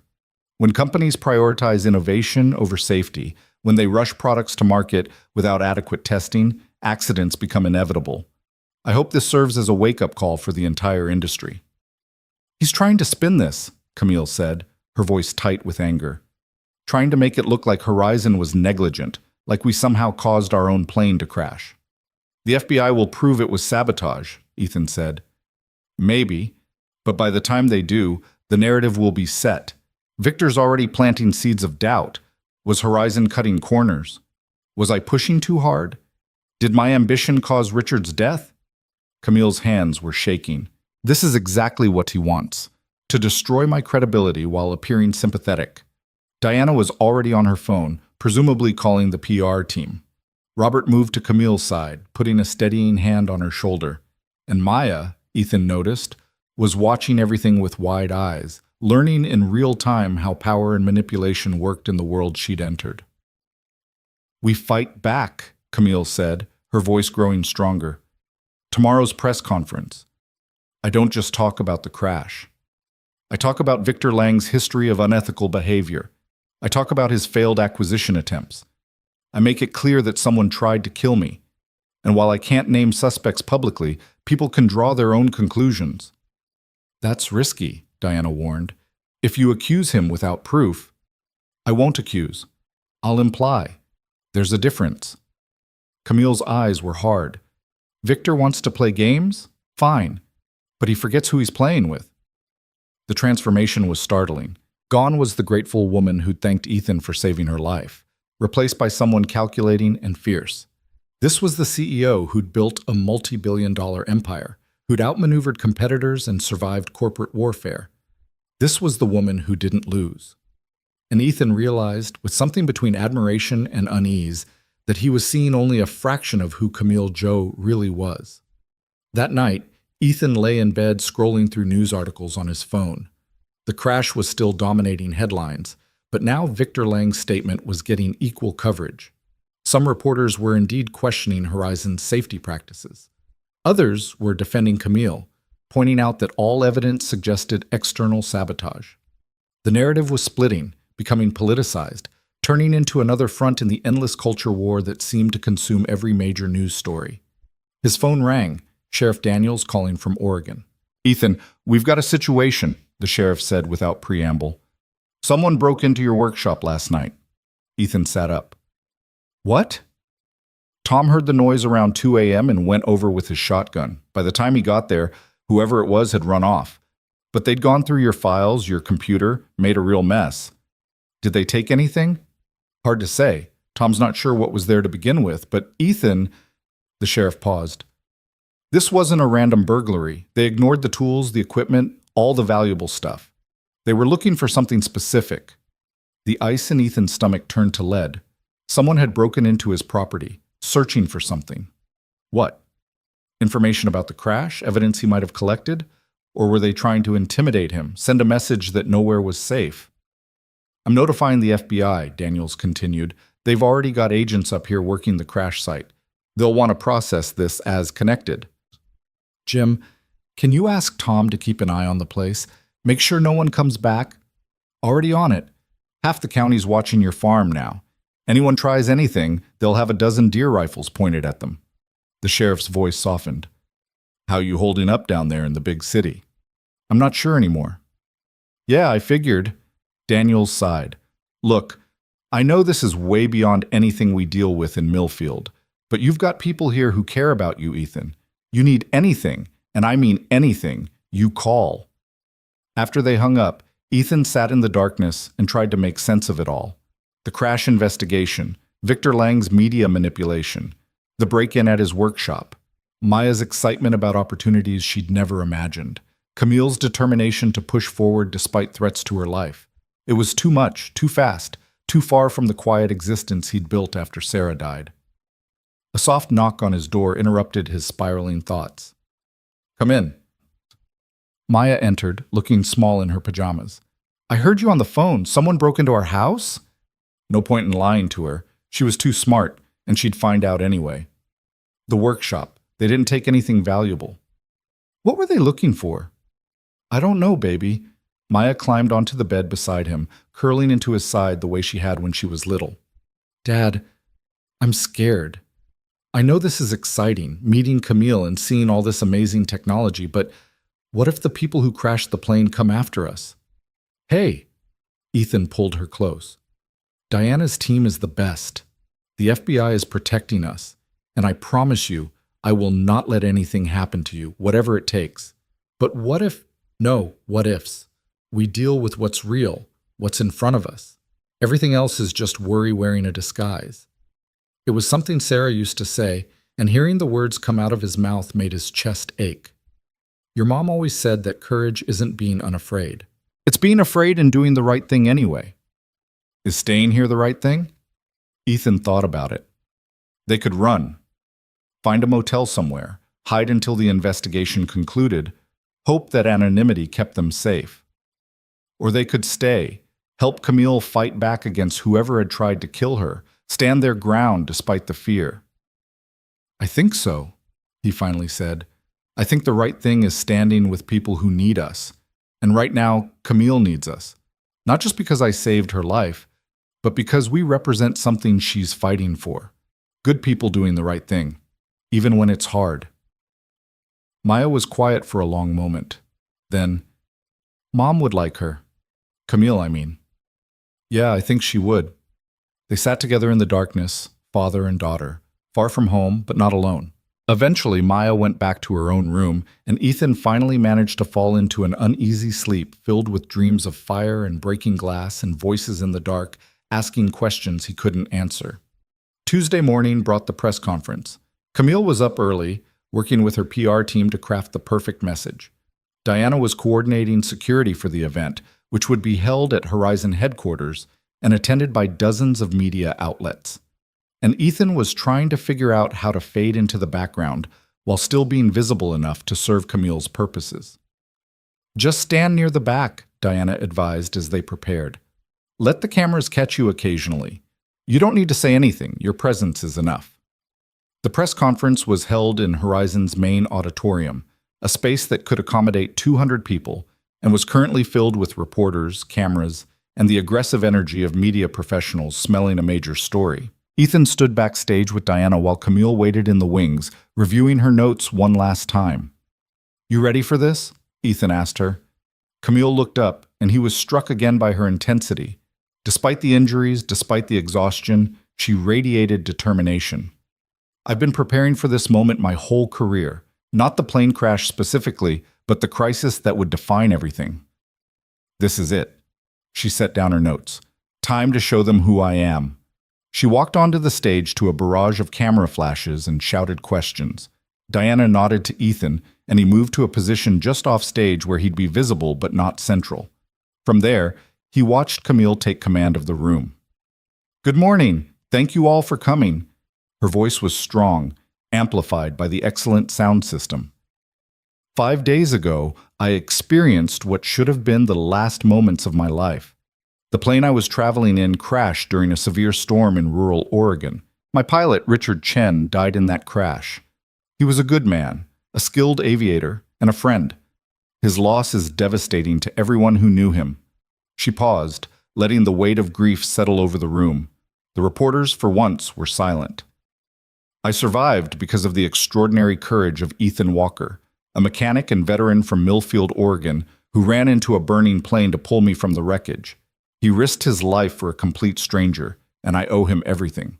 Ethan is here today, though he's asked to stay out of the spotlight. I want him to know publicly how grateful I am, how grateful everyone at Horizon is. Cameras swiveled toward Ethan. He kept his expression neutral, uncomfortable with the attention but understanding its necessity. Camille continued, her tone shifting.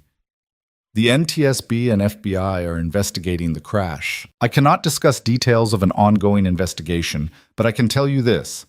Preliminary findings suggest the crash was not accidental. Someone deliberately sabotaged my plane, intending to kill me and possibly destroy Horizon Technologies. The room erupted. Questions flew from every direction, reporters shouting over each other. Camille waited for quiet, and her commanding presence eventually brought it. I know there's been speculation about Horizon's safety practices, Suggestions that we somehow brought this on ourselves through negligence or recklessness.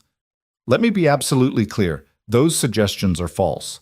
They are also convenient for our competitors who benefit from sowing doubt about Horizon's leadership and operations. She was doing it, not directly accusing Victor Lang, but making sure everyone understood where to look. Ethan watched the reporters' faces and saw them making the connection. I will not name suspects. That's for law enforcement to determine. But I will say this. Horizon Technologies has competitors who have tried repeatedly to acquire us, to steal our technology, to undermine our work. Some of those competitors have a history of unethical behavior. And now, someone has escalated from corporate espionage to attempted murder. The implications hung in the air, heavy and obvious. Every reporter in the room knew about Victor Lang's history with Camille, his failed acquisition attempts, his competing product launch. She didn't need to say his name. They'd do it for her. Despite this attack, Horizon will not be intimidated. Project Icarus will launch as scheduled next month. Our neural interface technology will help millions of people with neurological conditions reclaim their independence and their lives. That mission is bigger than any individual, bigger than any threat. We will not stop. We will not slow down. We will deliver on our promise to change the world. The conviction in her voice was absolute. Ethan felt it resonating through the auditorium, saw it land with the reporters, understood that this moment would define how the story was told going forward. Camille wasn't a victim. She was a warrior. And Horizon wasn't in retreat. It was advancing. The question and answer session that followed was intense. Reporters pressed for details about the investigation, for specific accusations against Victor Lang, for information about Ethan's role. Camille handled each query with precision, giving enough to satisfy their hunger for story while protecting the investigation's integrity. When someone asked about Ethan specifically, whether he was being compensated for the rescue, whether he was involved in Horizon's operations, Camille's answer was pitch perfect. Ethan Walker is my friend and my guest. He saved my life, and I'm doing everything I can to ensure he and his daughter are safe and supported during this difficult time. Beyond that, his privacy is his own. I would ask the media to respect that he's a private citizen who performed an extraordinary act of heroism and deserves to return to his normal life when this is over. It was a graceful way of saying back off, and most of the reporters seemed to understand. A few kept pushing, but Diana was already signaling that the press conference was ending. Backstage afterward, Camille practically collapsed into a chair. The adrenaline that had sustained her through the performance was crashing, leaving her pale and shaking. "You did great," Diana said, handing her water. "That'll dominate the news cycle and shift the narrative exactly where we want it." "Victor's going to respond," Camille said. "Probably within the hour. He'll deny everything, claim I'm making baseless accusations. Let him. You didn't accuse him. You just laid out facts and let people draw conclusions." Diana's smile was sharp. "He denies it. He looks guilty. He stays quiet. He looks guilty. There's no good move for him now." Ethan watched this exchange and felt increasingly out of his depth. This was high-stakes corporate warfare, media manipulation, billion-dollar reputations being shaped in real time. He fixed engines, he raised his daughter. He didn't belong in this world of calculated public statements and strategic implications. But he was here anyway, drawn in by a single act of courage that had seemed so simple in the moment. Someone needed help, so he helped them. Now that simple act had become the fulcrum on which entire narratives balanced. "Ethan?" Camille's voice pulled him from his thoughts. "You okay?" "Just processing." "I know this is overwhelming. I'm sorry." "Stop apologizing," he interrupted. "You've done nothing wrong. You're fighting for your company, your technology, your life. I get that. He struggled for words. "I need some air." Diana escorted him to a private balcony where he could breathe without cameras watching. The fog had cleared, revealing San Francisco in brilliant sunlight. From 40 stories up, the city looked manageable, comprehensible. But Ethan knew that was an illusion. Down there were millions of individual stories, millions of motivations, any one of which could intersect with his in ways he couldn't predict. His phone rang. Agent Rivera. "Mr. Walker, we've processed the break-in at your property. The intruder left fingerprints that match someone in our database, Marcus Chen, a private investigator based in Portland with known connections to corporate espionage cases. Who hired him? That's what we're trying to determine. He's not talking, and his lawyer is stonewalling. But Mr. Walker, this confirms that someone is actively investigating you, trying to find out what you know about the crash. You need to remain vigilant. After the call ended, Ethan stood on the balcony and watched the city move below him. Somewhere down there was Victor Lang, probably watching the press conference, planning his next move. Somewhere was the person who'd hired Marcus Chen to break into his workshop. Somewhere were all the threads of this conspiracy, connecting in ways he couldn't see. And somehow, he was supposed to keep Maya safe through all of it. Diana found him 20 minutes later. Camille wants to show you something, in her private lab. They took a secure elevator down to the building's sub-basement, where Horizon's most sensitive research was conducted. The security here was even more intense. Biometric scanners, armed guards, multiple checkpoints. This was where Project Icarus was being perfected. Camille was waiting in a clean room, wearing a lab coat over her business attire. Around her, technicians worked at stations filled with equipment Ethan couldn't begin to identify. But in the center of the room, displayed like a work of art, was the neural interface itself. It looked deceptively simple, a thin band of flexible material embedded with what appeared to be microscopic circuitry. But as Camille lifted it carefully, Ethan could see the sophistication in its design.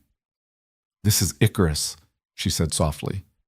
15 years of research, 7 years of development, $300 million in investment, and more importantly, the hope of every person who's lost mobility, speech, or cognitive function to neurological disease. She carried it to a demonstration station where a volunteer, a young man in a wheelchair, waited. With practiced care, Camille placed the interface on his head, adjusted it, then stepped back. "David, whenever you're ready." The young man closed his eyes, concentrating. On a screen in front of him, a cursor began to move, not controlled by his hands, but by his thoughts alone. It traced letters, spelling out words. "This changes everything." "David has ALS," Camille explained. "He's lost the ability to use his hands, to speak clearly. But with Icarus, his brain can communicate directly with computers. He can write, create, connect with the world. We're still refining the technology, but in a year, 2 years, this will be available to thousands of people like David." Ethan watched the young man's face. The concentration, the joy, the tears streaming down his cheeks as he controlled the computer with nothing but thought. And he understood finally what was at stake in this fight. Not just money or corporate dominance, but human dignity, human potential.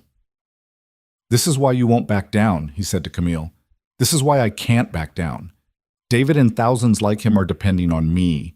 If Victor Lang or anyone else thinks they can stop this with threats and sabotage," her voice hardened, "they have no idea who they're dealing with." They spent an hour in the lab, Camille explaining the technology while Maya watched with wide-eyed fascination. Dr. Park was there, delighted to continue her mentorship, showing Maya the neural mapping software and letting her experiment with the interface's training protocols. Watching his daughter engage with cutting-edge neuroscience, seeing her confidence grow as she grasped complex concepts, Ethan felt the future opening before her in ways he'd never imagined. Maybe that was Camille's real gift, not the wealth or the opportunities, but the expansion of what seemed possible. They returned to Camille's house that evening to find Victor Lang's response dominating the news. He'd held his own press conference, denying any involvement in the crash, expressing hurt that Camille would suggest such a thing, and promising to cooperate fully with the investigation. But his denials felt hollow, defensive, and the media wasn't buying it. The narrative had shifted. Now the story was about corporate warfare turned deadly, about Victor Lang's suspicious timing, about the rivalry between two former colleagues turned bitter enemies. Camille had won the first battle of public opinion, but as Robert observed over dinner, public opinion doesn't convict criminals, evidence does. And until the FBI can prove Victor was involved, he's just a suspect in a very complicated case. "The proof exists," Camille said with confidence. "It's just a matter of finding it." That night, Ethan lay awake thinking about proof and patterns, about connections that existed but remained hidden. Someone had sabotaged the plane. Someone had hired a private investigator to search his workshop. Someone wanted Camille dead and was willing to escalate to make it happen. The question was whether they'd try again. And if they did, whether anyone could stop them in time. His phone buzzed with a text from Diana. Security detail is being doubled. FBI considers the threat level elevated. Stay alert. Ethan got out of bed and checked on Maya, finding her asleep with one of Robert's aviation magazines on her chest. She looked peaceful, innocent, unaware of the danger swirling around them. He adjusted her blanket, kissed her forehead, and returned to his own room. Through the window, San Francisco glittered in the darkness, beautiful and dangerous and full of secrets. Somewhere out there was the truth about what happened to that plane. Somewhere was the person responsible for Richard Chen's death and Camille's near murder. And somehow, Ethan Walker from Millfield, Oregon, had become part of the hunt to find them. The call came at 3 in the morning. Ethan was already half awake, unable to fully sleep with the weight of everything pressing down on him, when his phone lit up with Diana's number. He answered before the second ring, heart already racing. "We have a situation," Diana said, her voice tight with controlled urgency. Victor Lang's head of security was just arrested trying to access Horizon's server room. He had equipment designed to extract data and plant malware. Ethan sat up, fully alert now. Does Camille know? She's the one who caught him. She couldn't sleep either, went to the office to work, and her security system flagged an unauthorized access attempt. By the time our team responded, she'd already confronted him herself. Diana's tone carried equal parts admiration and frustration. The woman has a fractured arm and head trauma, but she still managed to delay him long enough for backup to arrive. Is she hurt? Bruised ego more than anything. She's furious. At Lang, at his security chief, at herself for not anticipating this move. A pause. The FBI is there now. They want to talk to her, and they want you there too. Why me? Because this connects to the plane crash. If Lang was willing to send someone into Horizon to steal data tonight, he was capable of sabotaging that Gulf Stream. They think your presence might rattle him during questioning, a reminder of what his actions cost. Ethan dressed quickly and checked on Maya, who was still sleeping soundly. Robert appeared in the hallway, also awake despite the hour. "I heard," the old man said. "I'll stay with Maya. You go do what needs doing." The drive to Horizon headquarters at 3:30 in the morning was surreal. San Francisco's streets were mostly empty, just occasional taxis and delivery trucks making their rounds. The city felt different at this hour, quieter, more honest, stripped of its daytime pretenses. Horizon's building blazed with light, and the ground floor was crowded with FBI agents, police officers, and Diana's security team. In the middle of it all stood Camille, her hair disheveled and her sling slightly askew, but her eyes burning with vindicated fury. "He sent someone into my building," she said when she saw Ethan, her voice shaking with barely controlled rage. "Not just to steal data, that happens, it's part of corporate warfare, but to plant malware. The same kind of malware that brought down my plane." Agent Rivera emerged from the server room, her expression grim. "We're analyzing the equipment now, but preliminary assessment confirms Ms. Zhou's statement. The malware signature matches what we found in the Gulfstream's flight computer." "So Victor Lang did it," Ethan said. "Victor Lang's head of security did it tonight. Whether Lang ordered the plane sabotage is still being investigated." Rivera turned to Camille. "But this gives us enough for a warrant. We're bringing Lang in for questioning within the hour." Watching it unfold, Ethan felt a strange mixture of relief and unease. Relief that the person responsible might finally face justice. Unease because corporate criminals with billion-dollar resources rarely went down easily, and the escalation tonight suggested Lang was getting desperate. Desperate people did dangerous things. Camille insisted on being present when the FBI arrested Victor Lang, so they all caravanned to Neurodyne's headquarters in South San Francisco.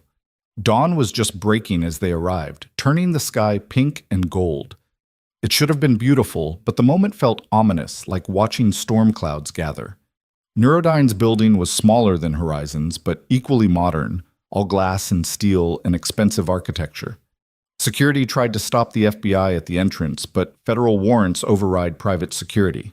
Within minutes, they were in the executive suite, where Victor Lang was apparently sleeping on a couch in his office. Ethan hung back with Diana while Agent Rivera and her team entered. Through the office's glass walls, he watched Lang wake up, confusion giving way to alarm as he registered the FBI presence. Rivera was reading him his rights, and Lang was reaching for his phone, probably calling his lawyer, when his eyes landed on Camille standing in the doorway. The look that passed between them was electric with hatred and history. These were two people who'd once worked side by side, who'd shared a passion for neural technology, who'd been destroyed by betrayal and rebuilt as enemies. And now one of them had apparently tried to murder the other.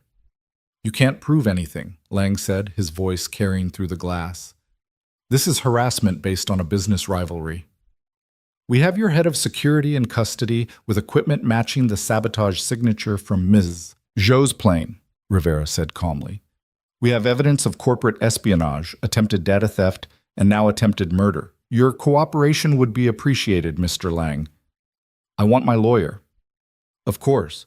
But Mr. Lang, you should know, we're also executing warrants on your home, your vehicle, and your personal electronics. If there's evidence connecting you to the plane crash, we will find it." They led Lang away in handcuffs, and Ethan saw the moment reality crash down on him. The arrogance drained from his face, replaced by fear. Whatever he'd thought he could get away with, whatever safety his wealth and position had promised, was evaporating in the cold light of federal prosecution. Camille watched him go, her expression unreadable. When he was finally out of sight, she turned to Ethan. "It's not over.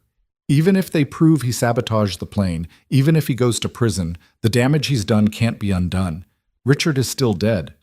My company's reputation is still damaged. The launch is still at risk." "But you're alive," Ethan said. "That's not nothing." "No, it's everything." Her eyes were wet. "Thanks to you." They returned to Camille's house as the city woke up around them.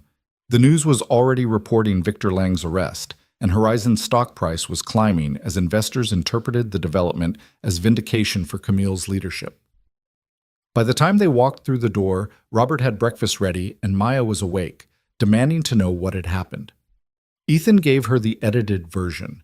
Victor Lang had been arrested. The person who crashed the plane might face justice. They were safer now than they'd been 24 hours ago.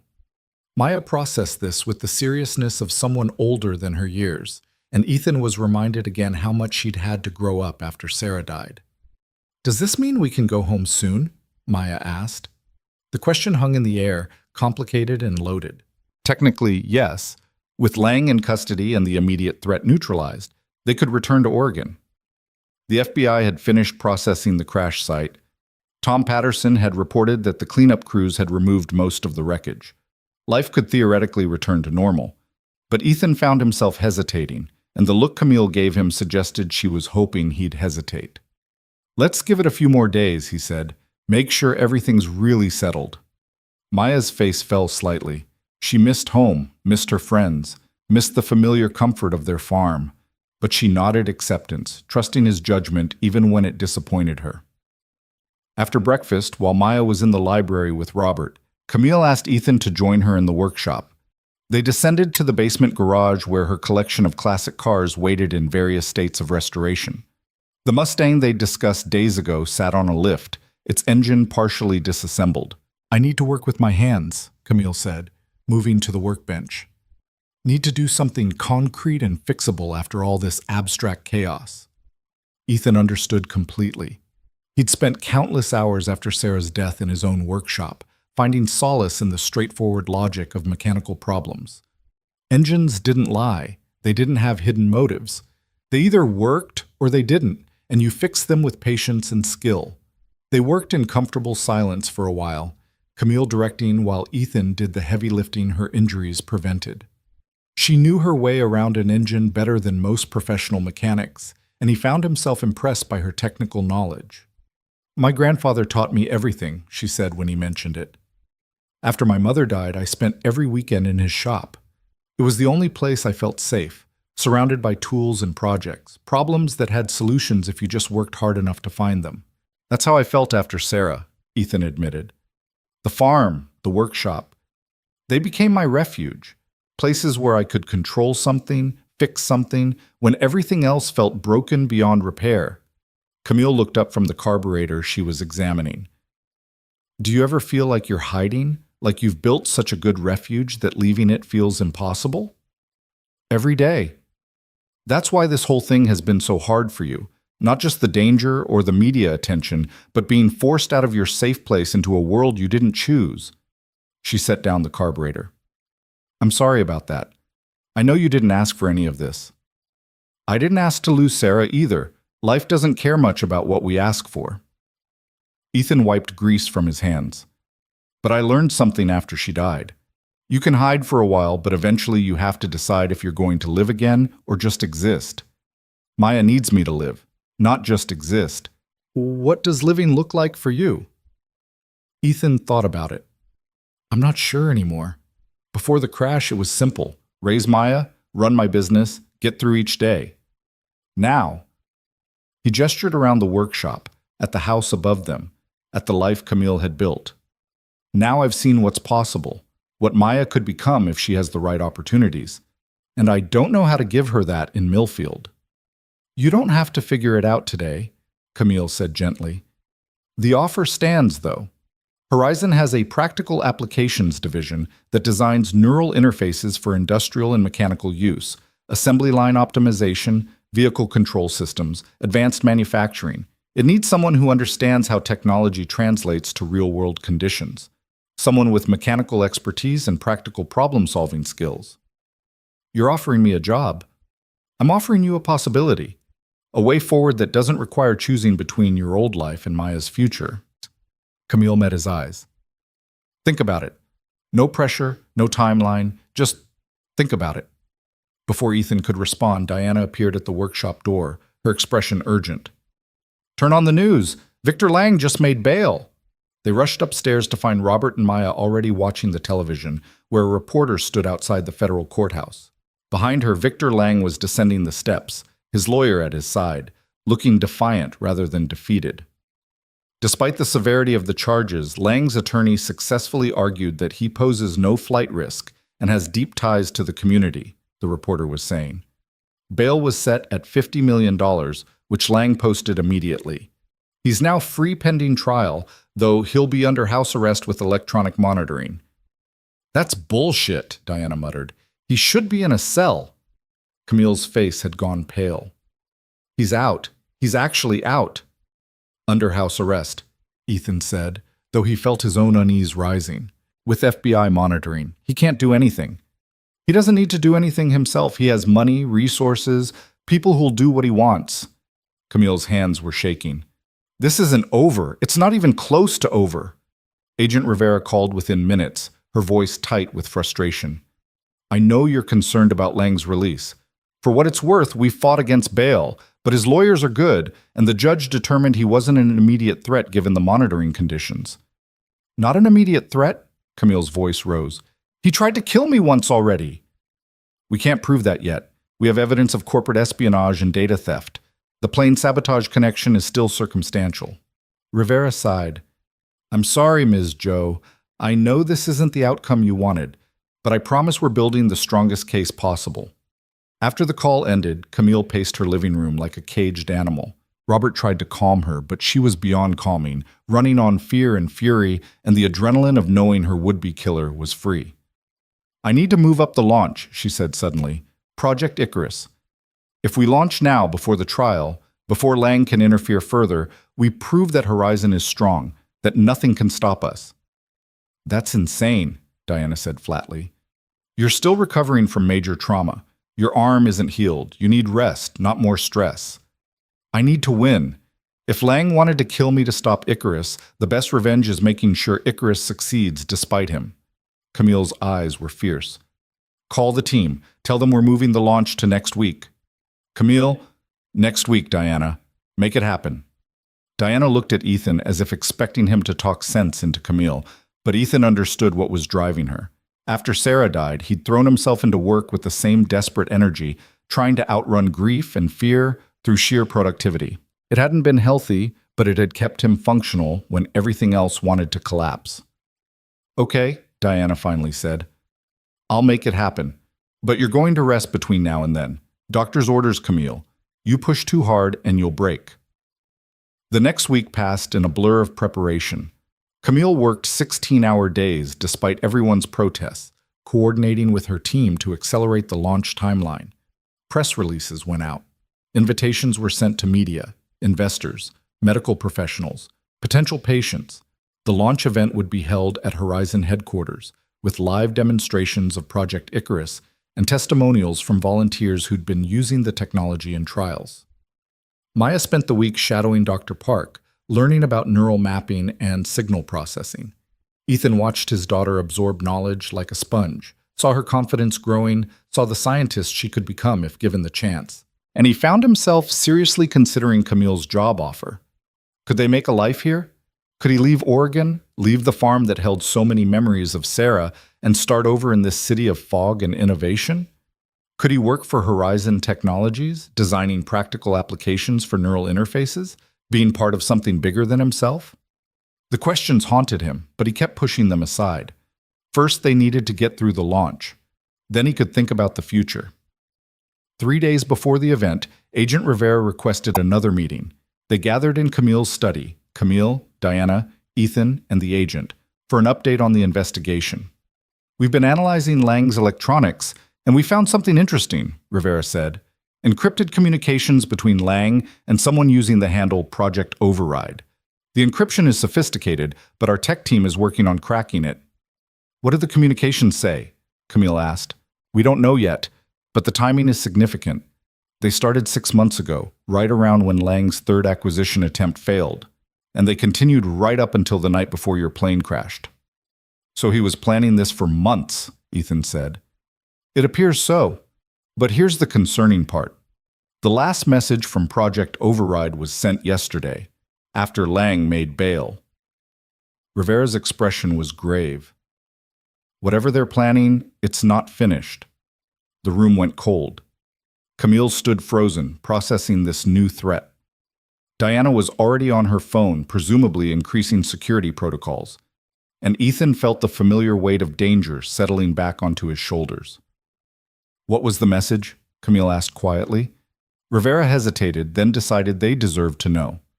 It said, "Plan B proceeds as discussed. Icarus must not launch." In the silence that followed, Ethan understood that Victor Lang wasn't just fighting a legal battle anymore. He was planning another attack, another attempt to stop Camille and destroy everything she'd built, and this time he knew they'd be watching for obvious moves. "We're canceling the launch," Diana said immediately. "No," Camille's voice was steel. "We're not giving him that satisfaction. Camille, be reasonable." "I'm being completely reasonable. This is exactly what Lang wants, to scare us into backing down, into delaying, into showing weakness. If we cancel now, he wins even without doing anything." Camille turned to Agent Rivera. "What's the FBI's recommendation?" "Officially, cancel or postpone until we've neutralized the threat." Rivera paused. "Unofficially? If you're determined to proceed, we can provide security. Plainclothes agents throughout the venue, monitoring all access points, ready to respond to any incident." "Then that's what we'll do," Camille said. "The launch happens as scheduled. We show the world that Horizon Technologies cannot be intimidated." They spent the next 2 days turning Horizon headquarters into a fortress. Security checkpoints multiplied. Every attendee would pass through metal detectors and biometric scanners. FBI agents would be positioned throughout the building. Diana's team would monitor all electronic systems for signs of tampering. And through it all, Camille worked on her presentation, perfecting every word, every slide, every demonstration. She was running on determination and coffee, her injuries still visible but her spirit unbreakable. The night before the launch, Ethan found her alone in the auditorium, staring at the stage where tomorrow she'd reveal the culmination of 15 years of work. She looked exhausted, vulnerable, more human than he'd seen her since the crash. "Are you scared?" he asked, sitting beside her. "Terrified," she admitted.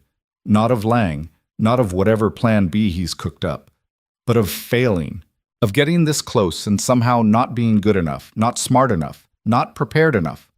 She turned to him. "What if Icarus doesn't work as promised? What if I've been so focused on beating Lang that I've lost sight of the actual technology?" "Have you?" "I don't know. I don't think so. But doubt is a hell of a thing, Ethan. It whispers that everything you've built is one mistake away from collapse." Ethan thought about the farm, about the life he'd built after the army, about how Sarah's death had made him doubt everything. whether he was a good enough father, whether he could keep going, whether anything mattered anymore. And about how slowly he'd learned that doubt was just fear wearing a mask. "You know what I think," he said. "I think you're the most prepared person I've ever met. I think Project Icarus works because you've spent 15 years making sure it works. And I think tomorrow you're going to show the world something extraordinary." "You sound awfully confident for someone who fixes carburetors for a living." "Carburetors are complicated. People underestimate them." He smiled. "But I've watched you this past week. I've seen how your team respects you, how Robert believes in you, how you kept going even when someone literally tried to kill you. That's not someone who fails, Camille. That's someone who wins." She leaned against his shoulder, a gesture of trust and exhaustion. "Thank you for being here, for not running away when this all got crazy." "Where else would I be?" "Oregon, your farm, your normal life." "Normal's overrated," Ethan said, surprising himself. "Maya's thriving here. Robert's teaching her things I never could. Dr. Park sees something special in her. And me?" He paused, putting words to feelings he'd been avoiding. "I feel useful again, like I'm part of something that matters." Camille lifted her head to look at him. "Does that mean you're considering the job offer?" "I'm considering a lot of things I didn't think were possible 2 weeks ago." They sat together in the empty auditorium, two people who'd been thrown together by catastrophe and were somehow building something that looked like friendship, maybe something more. Tomorrow would bring whatever threats Victor Lang had planned. Tomorrow would test whether Project Icarus lived up to its promise. Tomorrow would determine the future of Horizon Technologies, and possibly the future of neural interface technology itself. But tonight, they had this moment of quiet before the storm. And for both of them, that was enough. The morning of the launch dawned clear and bright, San Francisco at its most beautiful. Ethan woke early to find Maya already dressed and pacing nervously. "What if something goes wrong?" she asked. "What if Victor Lang really does have a plan B?" "Then we'll deal with it," Ethan said with more confidence than he felt. "That's what we do, Maya. We face what comes, and we deal with it." They arrived at Horizon headquarters to find it transformed. The auditorium had been set up for 200 guests, with additional streaming for thousands more watching online. Medical equipment for the demonstrations was being tested and retested. Camille was backstage with her team, running through the presentation one final time. And everywhere, visible and invisible, was security. FBI agents in suits mixed with invited guests. Diana's team monitored every system. Police presence outside the building was heavy enough to deter any conventional attack. Yet Ethan couldn't shake the feeling that something was wrong. The security was obvious, which meant Lang would have planned for it. If he was really orchestrating Plan B, he'd have anticipated exactly this level of protection. So what had they missed? At 9:30, guests began arriving. Ethan recognized several faces from the news: tech journalists, venture capitalists, medical researchers. Maya was with Robert in a secured viewing area, watching on monitors while staying safely away from the main auditorium. Diana was coordinating security from a command center she'd established in a conference room. And Camille was preparing to walk onto that stage and change the world. 10 o'clock arrived. The lights dimmed.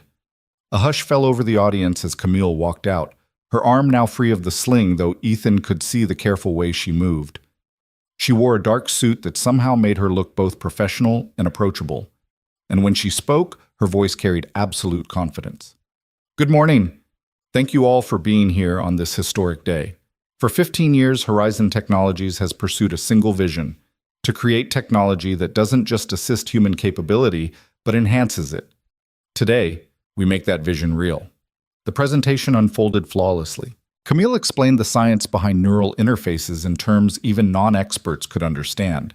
She showed videos of test subjects using their minds to control computers, to operate robotic limbs, to communicate despite disabilities that had previously left them isolated. And then she brought out David, the young man with ALS who Ethan had met in the lab. David wore the Icarus interface, and as the audience watched in awed silence, he used only his thoughts to type a message that appeared on the giant screen behind him. "For years, ALS has been stealing my voice, my movement, my independence. Today, technology gives it all back. This is not science fiction. This is science fact. This is hope. The auditorium erupted in applause. Ethan, watching from the wings, felt tears prick his eyes. This was what Camille had been fighting for. Not corporate dominance or personal victory, but this moment of a young man reclaiming his life through technology. Camille continued, demonstrating additional applications. An artist with Parkinson's creating digital paintings despite tremors that prevented physical painting. A stroke survivor relearning to speak through neural pathways, the interface helped rebuild. Story after story of human resilience enhanced by human innovation. She was nearing the end of her presentation when Diana's voice crackled in Ethan's earpiece. She'd insisted he wear one for security coordination. "We have a problem. The building's environmental systems just received an unauthorized command. Someone's trying to override the HVAC controls." Ethan's blood ran cold. The HVAC system, that's how you'd attack a building full of people without obviously attacking. Pump in carbon monoxide, or disable oxygen circulation, or introduce some other airborne threat. "Shut it down," he whispered urgently into his microphone. "We're trying. The override is sophisticated, coming from inside our network. It's the same malware signature as the plane crash." On stage, Camille was wrapping up her presentation, oblivious to the crisis unfolding. The audience was enraptured, hanging on her every word. And somewhere in Horizon Systems, Victor Lang's Plan B was executing. "Get everyone out," Ethan said. "Fire alarm, evacuation, whatever it takes." "If we evacuate now, it'll look like Horizon Systems aren't secure. It'll undermine everything Camille just presented." "Better that than people getting hurt." Diana must have agreed because moments later, fire alarms began blaring throughout the building. The audience startled, confused, looking to Camille for guidance. And Camille, professional to the core, immediately took control. "Ladies and gentlemen, please proceed calmly to the exits. This is a precautionary measure. Our security team will guide you." The evacuation was orderly, FBI agents and Diana's team efficiently moving people toward exits. Ethan ran backstage to find Camille. "It's Lang," he said. "He's attacking through the building systems." Camille's face went white, then flushed with rage. "He's trying to sabotage the launch. Make it look like our technology isn't secure, like we can't even protect our own building. We need to get you out." "No." That steel was back in her voice. "We need to stop it. Where's the override coming from?" Diana appeared, slightly out of breath. "Third floor server room. The malware is embedded in our environmental control systems. Same signature as what Lang's security chief tried to plant last week." "Can we isolate it?" "Working on it, but Camille, you need to evacuate. If this building becomes a crime scene, it's already a crime scene. Lang's made sure of that." Camille was already moving toward the stairwell. "But I'm not letting him win. Not again." Ethan followed her, along with 2 FBI agents who'd been assigned as her personal protection. They climbed to the 3rd floor, where the server room hummed with banks of equipment and blinking lights. Horizon's IT team was frantically working to isolate the malware, but it was clearly proving difficult. "Talk to me," Camille said, approaching the lead technician. "It's replicating faster than we can contain it. Every time we shut down one infected system, it jumps to another. Whoever designed this knew our architecture intimately." Camille studied the screens, her mind clearly racing through possibilities. Then her eyes widened. "It's not trying to poison us or hurt anyone directly. It's trying to corrupt our data. All the Project Icarus research, all our proprietary algorithms. If the malware reaches the main research servers, it'll destroy everything." "Can we physically disconnect the servers?" Ethan asked. "Not without potentially losing data that hasn't been backed up to off-site storage. We'd lose months of work." Camille moved to a workstation, her good hand flying over the keyboard. "But I can lock down the research partition manually, cut it off from the infected network." "Ms. Joe, that's not safe," one of the FBI agents warned. "If the malware detects what you're doing, it might escalate. Let it escalate. I'm not losing 15 years of work to Victor Lang's revenge fantasy." Camille's fingers moved with practiced speed, entering commands that meant nothing to Ethan but clearly made sense to the IT team. For 5 agonizing minutes, they watched her work, isolating systems, rerouting data flows, essentially performing digital surgery on Horizon's network while the malware fought to spread. It was like watching a chess match played at lightning speed, each move countered, each strategy adapted in real time. Finally, Camille leaned back from the keyboard. Got it. Research servers are isolated and secure. The malware is contained to non-critical systems. We can purge it without losing anything important. The IT team erupted in relieved cheers. The FBI agents were already calling in the successful containment, and Diana was coordinating with the evacuation teams to allow people back into the building. But Camille just sat there staring at the screens, her hands shaking with delayed adrenaline. He tried again, she said quietly. Even after being arrested, even under house arrest, Victor found a way to attack. And he almost succeeded. Ethan put a hand on her shoulder. But he didn't. You stopped him, Camille. Again. For how long? How many times can I keep fighting this before I miss something, before he finds a vulnerability I didn't anticipate? She looked up at him, and for the first time since he'd met her, he saw genuine fear in her eyes. What if next time people get hurt? What if my determination to not back down costs someone their life? That's on Lang, not you. You're not responsible for his choices. But I'm responsible for the people who work here, who trust me, who believe in Horizon's mission. If something happens to them because I refuse to delay the launch... Her voice broke. I couldn't live with that, Ethan. The FBI spent the rest of the day processing the crime scene, documenting the malware attack, building their case against Victor Lang. His electronic monitoring had him at home during the attack, but the evidence clearly showed the malware was his work, or at least commissioned by him. It was another piece of the puzzle, another nail in the coffin of his defense, but the launch itself was in shambles. Half the invited guests had left after the evacuation. The live stream had been cut off when the fire alarm sounded. Social media was already buzzing with speculation about what had gone wrong at Horizon Technologies' big reveal. Camille addressed the remaining audience and media in the late afternoon, standing in front of Horizon headquarters with Victor Lang's latest attack fresh in everyone's mind. Today, someone tried to sabotage our launch and destroy years of research, she said, her voice steady despite everything. They failed. Project Icarus is safe, our data is secure, and no one was harmed. But this attack demonstrates something important. Transformative technology will always face resistance from those who benefit from the status quo. She paused, meeting the camera lenses directly. Victor Lang thought he could stop progress with sabotage and intimidation. He was wrong. Horizon Technologies will launch Project Icarus as planned, and we will continue our mission to enhance human capability through neural interface technology.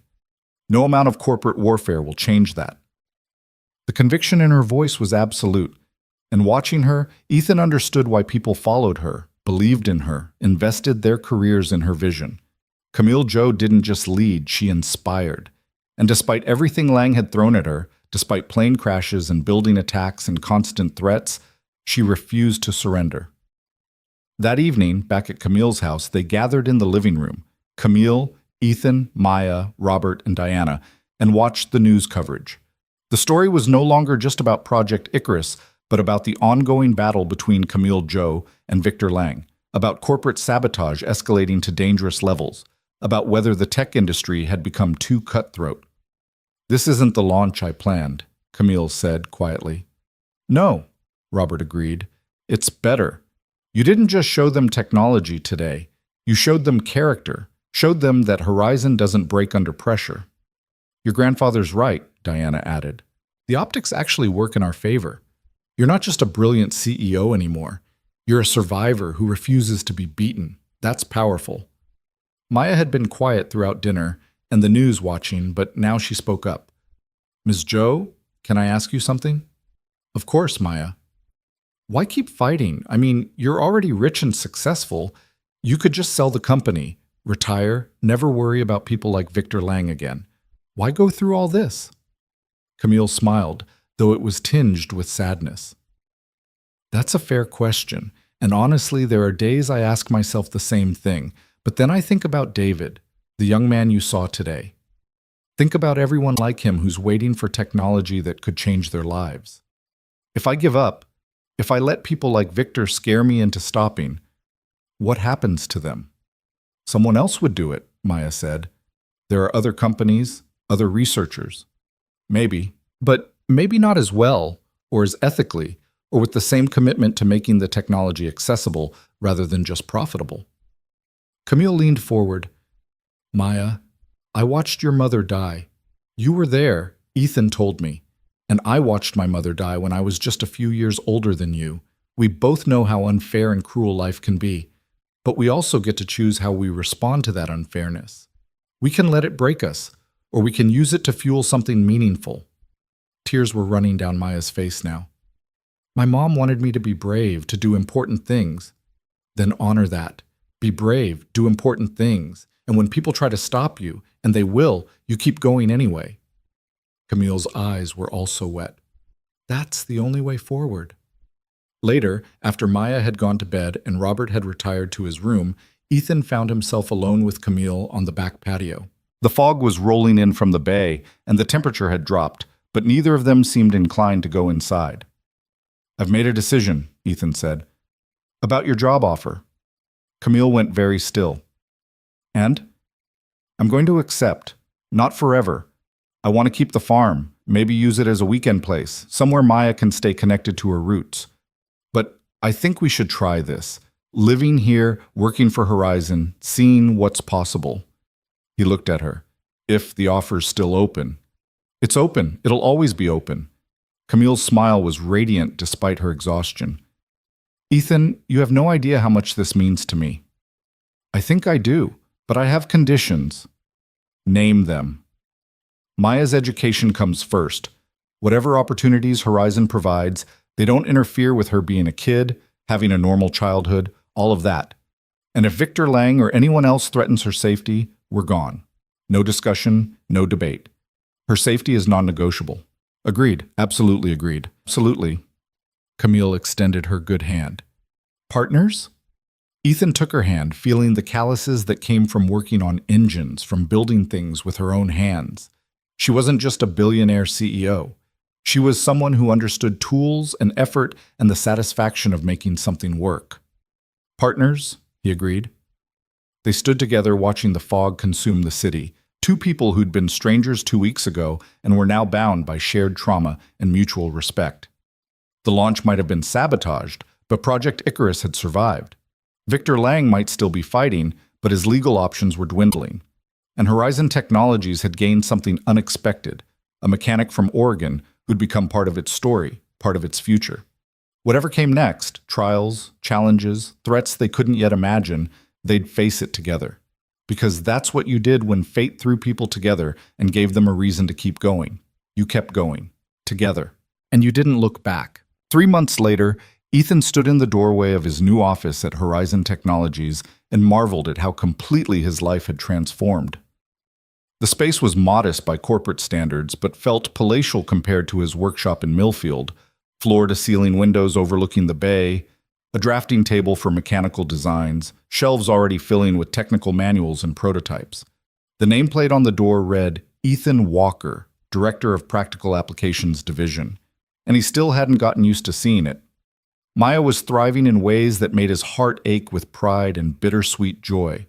She'd enrolled in a private school that specialized in STEM education, where her teachers actually understood her passion for aerodynamics and physics. She spent 2 afternoons a week at Horizon working with Dr. Park on neural interface applications for prosthetic limbs. And she'd joined a robotics club that was already planning their competition strategy for nationals. The farm in Oregon remained theirs, lovingly maintained by Tom Patterson, and visited most weekends when work allowed. Ethan had converted the barn into a proper workshop and was slowly restoring a 1968 Chevy Camaro he'd found in a Sacramento junkyard. It was his meditation, his connection to the past, his reminder that he was still the same person despite the radical changes in circumstances. But the most unexpected change was Camille herself, and what had grown between them. It had started simply enough, working together in her garage workshop on weekend evenings, discussing Project Icarus applications over dinner, sharing the comfortable silence of 2 people who'd been through fire together, and came out stronger. Somewhere along the way, partnership had deepened into friendship, and friendship had begun to feel like something more. Ethan wasn't sure when he'd fallen in love with her. Maybe it was watching her fight for her vision despite every obstacle. Maybe it was seeing her patience with Maya, her genuine interest in helping his daughter flourish.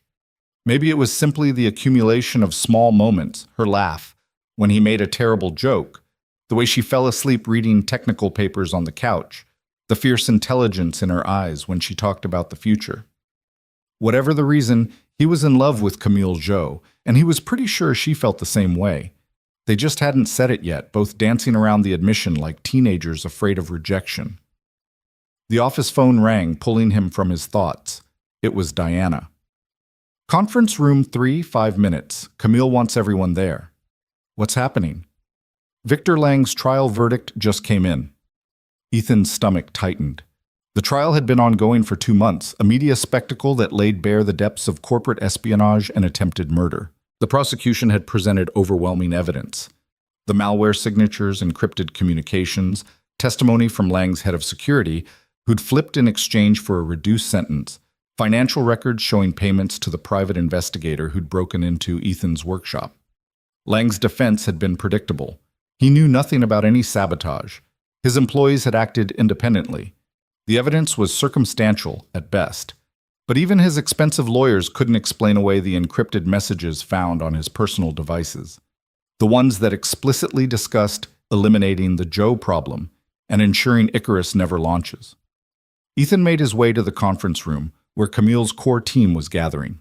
Diana stood by the window, arms crossed. Robert had come down from the house, his weathered face tense with anticipation.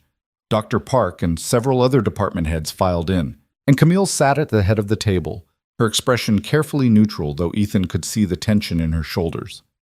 Maya slipped in beside him, having apparently heard the news during her session with Dr. Park. She reached for his hand and he squeezed it reassuringly. The room's main screen flickered to life, showing a live news feed from outside the federal courthouse. The reporter was mid-sentence when the courthouse doors opened and the jury foreman emerged, followed by attorneys, court officials, and finally Victor Lang himself, flanked by U.S. Marshals. "The verdict has been reached," the reporter said urgently. "We're getting confirmation now. Victor Lang has been found guilty on all counts. Corporate espionage, attempted murder, conspiracy to commit sabotage. He's facing up to 30 years in federal prison." The conference room erupted. Dr. Park was hugging her colleagues. Diana allowed herself a rare smile. Robert closed his eyes in relief. And Camille just sat there, motionless, as if she couldn't quite process that the nightmare was finally over. Ethan moved to her side and put a hand on her shoulder. She looked up at him, and her eyes were wet with tears she'd been holding back for months. "It's done," she whispered. "He can't hurt anyone anymore." "No, he can't." On the screen, Victor Lang was being led away in handcuffs, his face a mask of rage and disbelief. The assembled media shouted questions, but he had nothing to say. His empire had crumbled, his reputation destroyed, his freedom forfeit. The man who'd tried to kill Camille Jo to stop her vision had instead ensured its triumph. The celebration that followed was subdued but genuine. Camille addressed her staff via company-wide video, thanking them for their loyalty during the crisis and promising that Horizon would continue to innovate and push boundaries. The stock price jumped 15% on the news. Medical groups and advocacy organizations issued statements applauding the verdict and expressing renewed hope for Project Icarus. But as the afternoon wore on, Ethan noticed Camille growing quieter, more withdrawn. When the office finally emptied and most people had gone home or out to celebrate, he found her alone in her private office, staring out at the darkening bay. "You okay?" he asked from the doorway. "I don't know. I thought I'd feel relieved, vindicated, something positive." She turned to face him. "But all I feel is sad. Richard is still dead. Those months of fear and fighting can't be erased. And Victor, despite everything, we were friends once. Seeing him led away in handcuffs, knowing he'll spend decades in prison." Her voice broke. "It's necessary. It's justice. But it's also tragic." Ethan entered the office and closed the door behind him. "You're allowed to feel complicated things about complicated situations. That doesn't make you weak or naive. I wanted to destroy him, Ethan. When I realized what he'd done, I wanted him to suffer. And now that he will suffer, I feel empty. Like the anger that sustained me for months has nowhere to go anymore." "So you let it go. You acknowledge that justice was served, you honor Richard's memory by continuing the work he died protecting, and you move forward." Ethan moved closer. You don't have to fight anymore, Camille. You won. She laughed, but it was hollow. The trial is over, but the fight never really ends.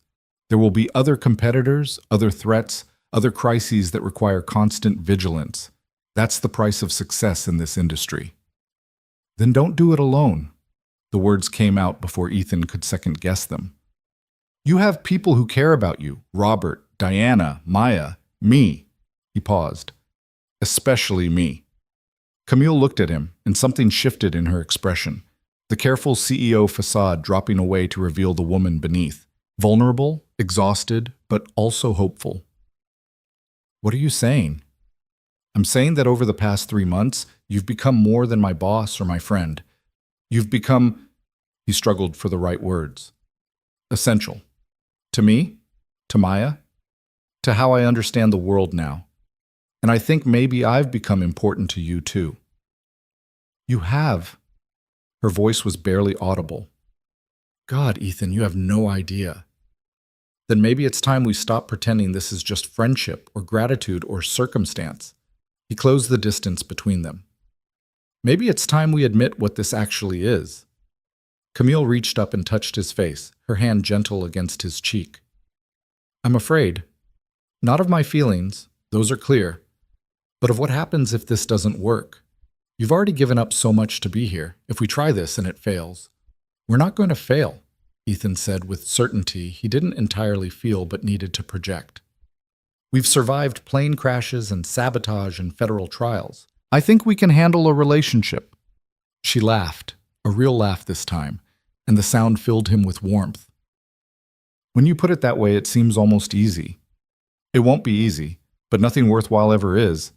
He kissed her then, gentle and careful, aware that they were standing in her office where anyone could walk in, aware that they were crossing a line that couldn't be uncrossed. But when she kissed him back, her good arm wrapping around his neck, all his doubts evaporated.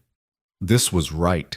This had been building since the moment he'd pulled her from that burning plane, maybe even written in the stars before that. When they finally broke apart, both slightly breathless, Camille was smiling properly for the first time in days. We should probably tell Maya, she said. She already knows.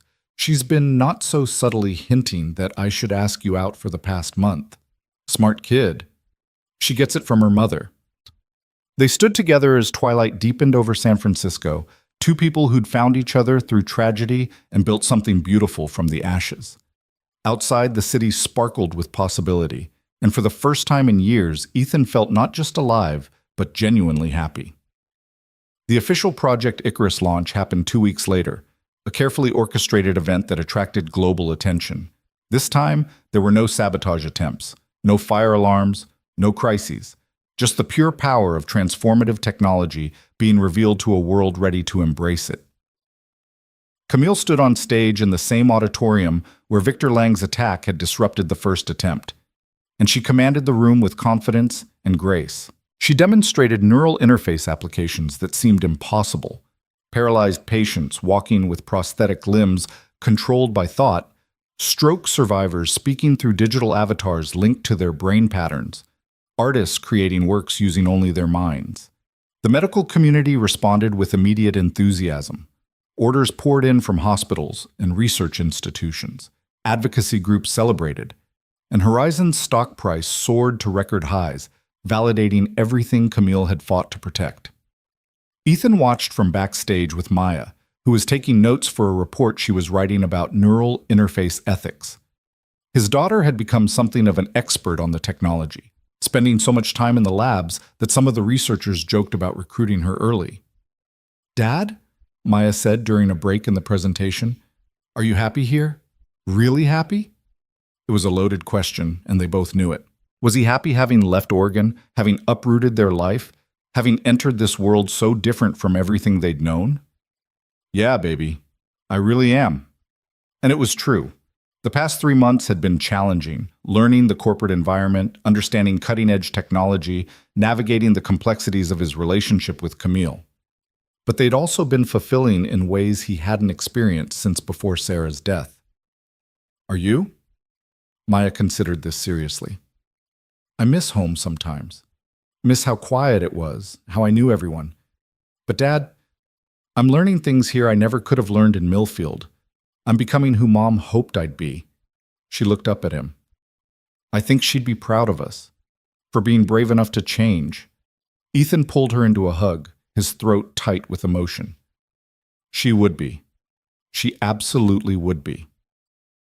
After the launch, there was a reception for major donors and industry leaders. Ethan found himself navigating conversations with venture capitalists and tech executives, feeling increasingly comfortable in his role as Horizon's Practical Applications Director. His division was already working on industrial uses for neural interfaces, manufacturing automation that responded to workers' thoughts, vehicle control systems for disabled drivers, construction equipment operated with unprecedented precision. It was meaningful work, work that mattered, and he was good at it. His mechanical background combined with his military problem-solving experience made him uniquely qualified to bridge the gap between theoretical technology and real-world implementation. You're a natural at this, Camille said, appearing at his elbow during the reception. She looked radiant in a dark blue dress, her arm finally freed from all medical supports, though she still favored it slightly.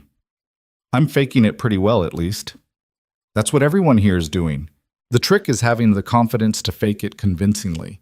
She smiled. But you're not faking it anymore, Ethan. You belong here. Your team respects you, your projects are ahead of schedule, and you just closed a deal with Boeing for aviation interface applications. About that, I wanted to talk to you about something. Ethan guided her to a quieter corner of the reception hall. Boeing wants to develop neural interfaces for commercial pilots, better reaction times, reduced error rates, enhanced situational awareness. But given what happened to Richard, he didn't need to finish. Camille's expression had already clouded with complicated emotions. The irony of developing technology for pilots when a plane crash had started this entire journey wasn't lost on either of them. If we do it right, Camille said slowly, we could prevent crashes like Richard's. Make aviation safer for everyone. That would be a worthy legacy, wouldn't it? Turning that tragedy into something that saves lives? I think so, but I wanted to make sure you were comfortable with it before I moved forward. Camille took his hand, not caring who might see. Move forward. Richard would want his death to mean something. This is how we make it mean something. As the reception wound down and guests began departing, Camille made an announcement that surprised everyone except Diana and Robert, who clearly already knew what was coming. Before you all leave, I have one more piece of news to share. Effective immediately, I'm creating a new executive position at Horizon Technologies, Chief Operating Officer. This person will oversee day-to-day operations, manage our growing divisions, and help ensure we scale sustainably as Project Icarus enters the global market. She paused for effect.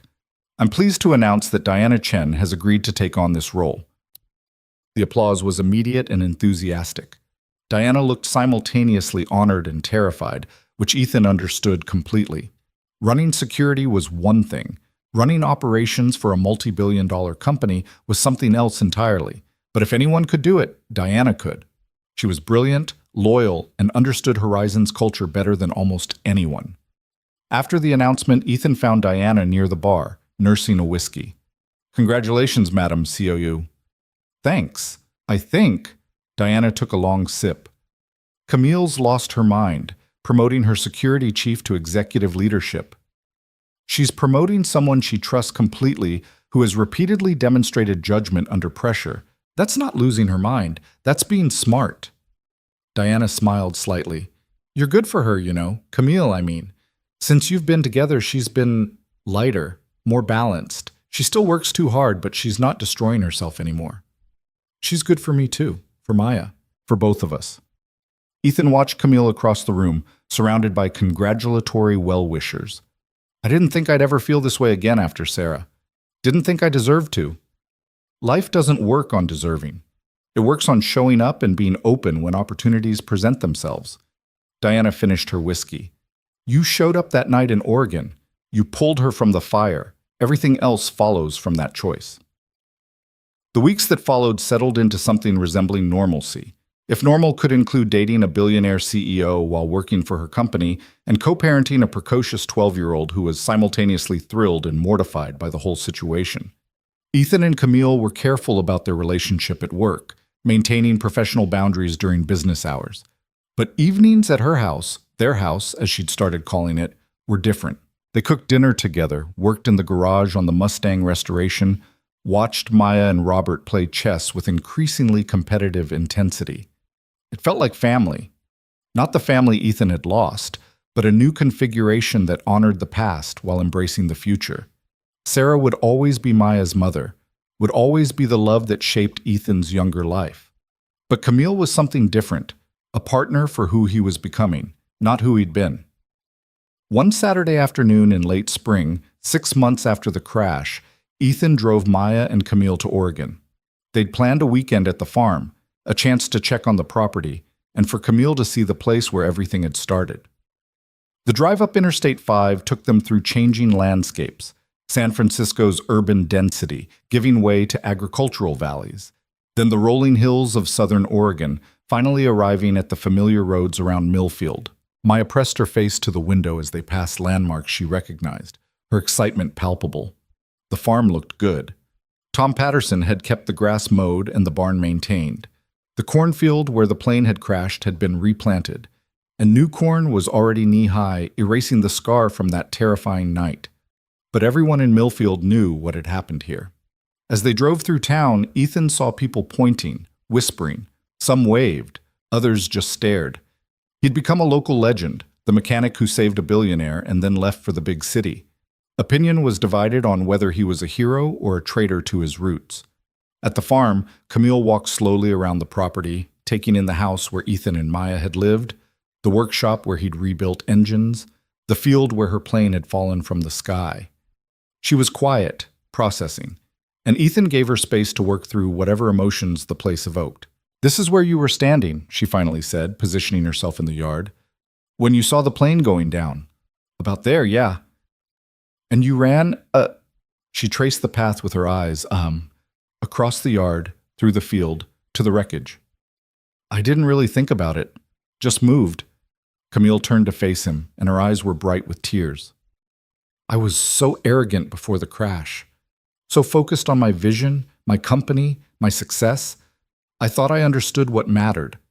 Then I woke up in that burning plane and realized I understood nothing." She gestured around them. "This place, this quiet farm in Oregon, this is where my life was saved, where I was given a second chance by someone who didn't know me, didn't owe me anything, just believed that life was worth saving." Any life is worth saving? Not everyone lives that way. Most people calculate, is the risk worth it? What do I gain? What might I lose? You didn't calculate, you just acted.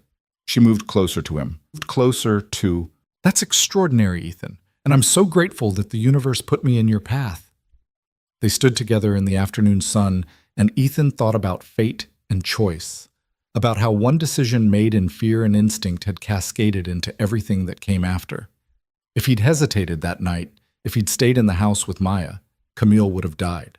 Horizon Technologies would have collapsed into corporate warfare. Project Icarus might have been delayed or destroyed, and he and Maya would still be here in Millfield, going through the motions of life without really living it.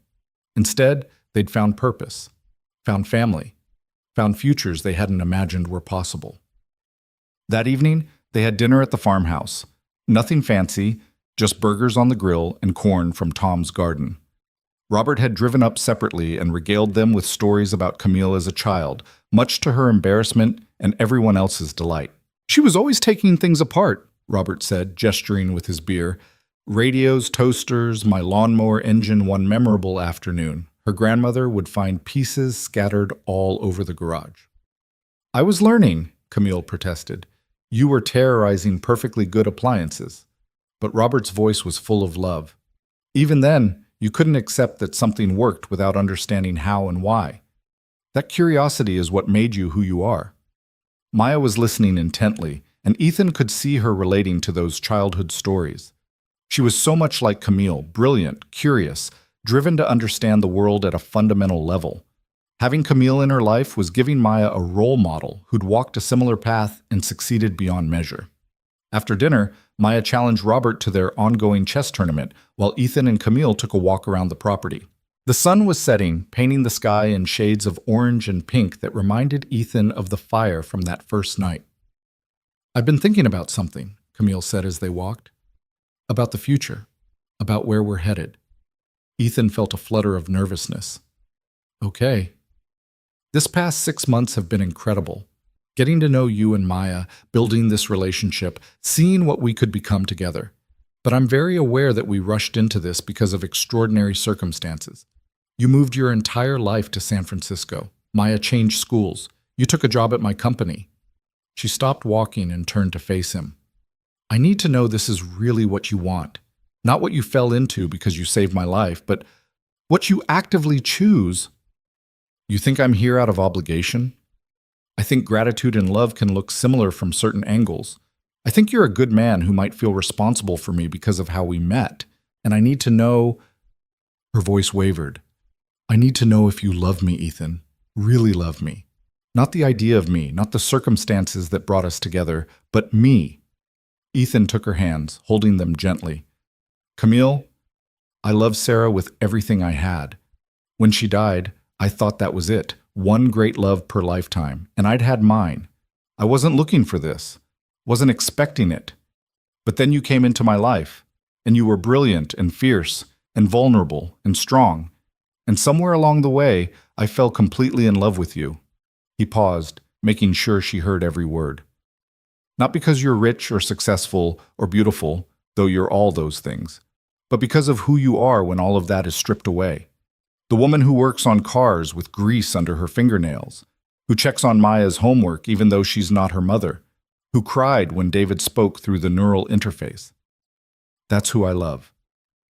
Tears were streaming down Camille's face now. I love you too. So much that it terrifies me. I've built my entire adult life around being independent, not needing anyone. And then you showed up and changed everything.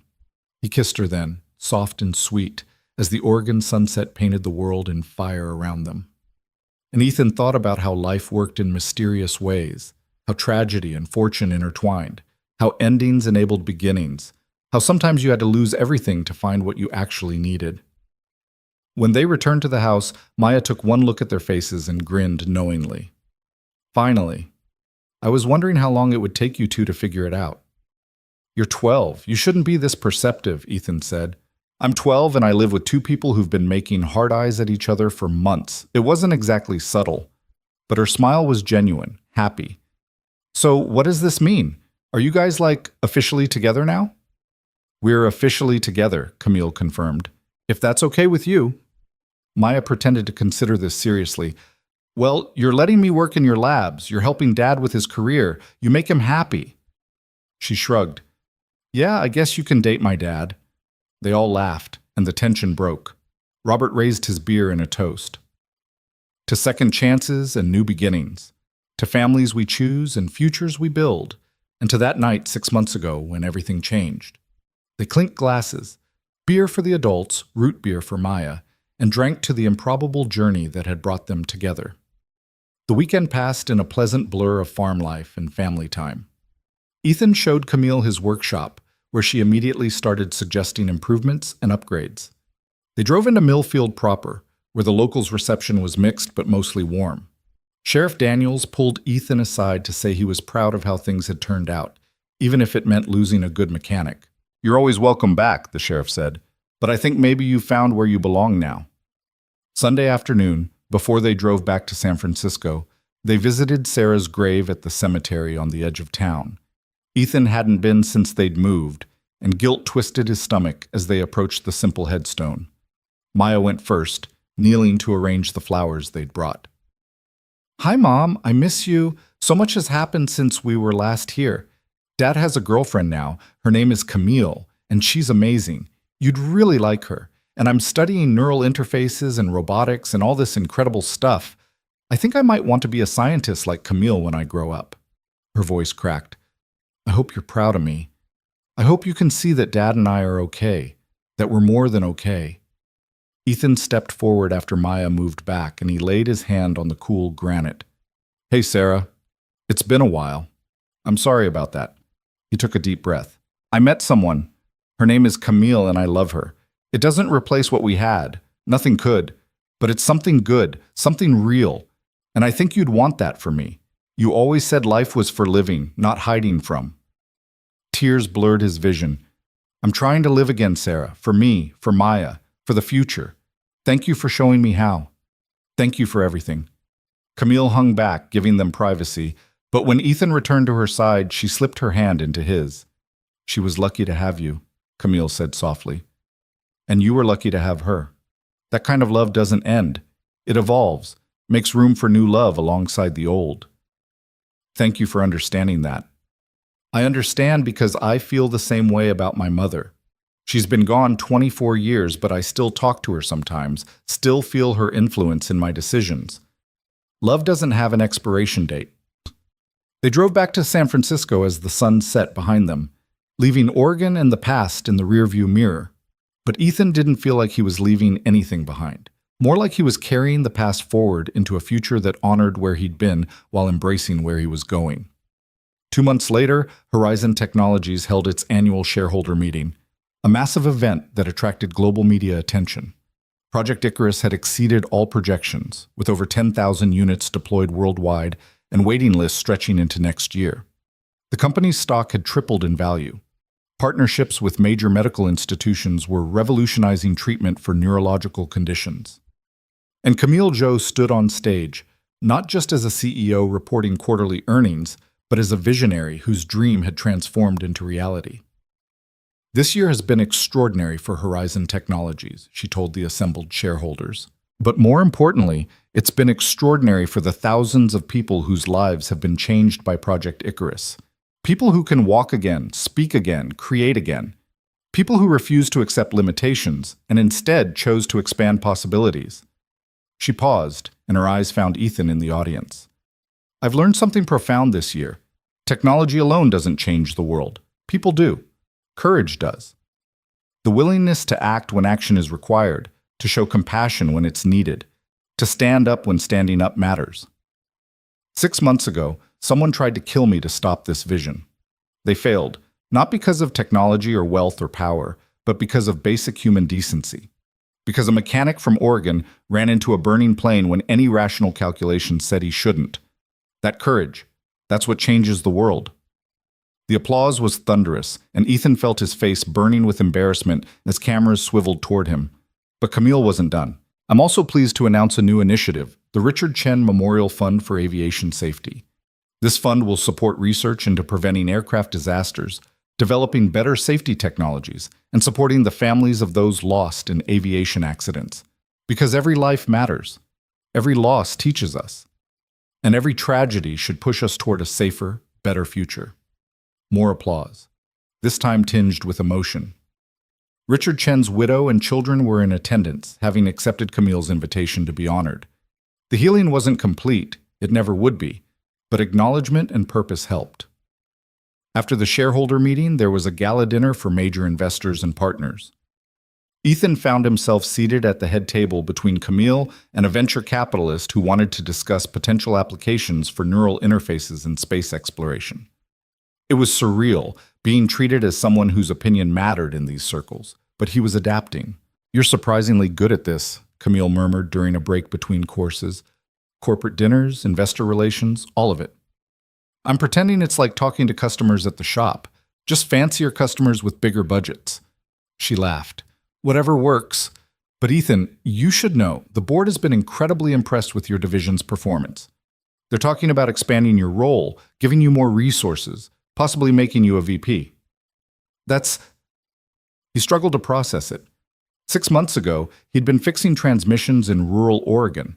Now people were discussing making him a vice president of a major tech company. That's a lot. Only if you want it, there's no pressure.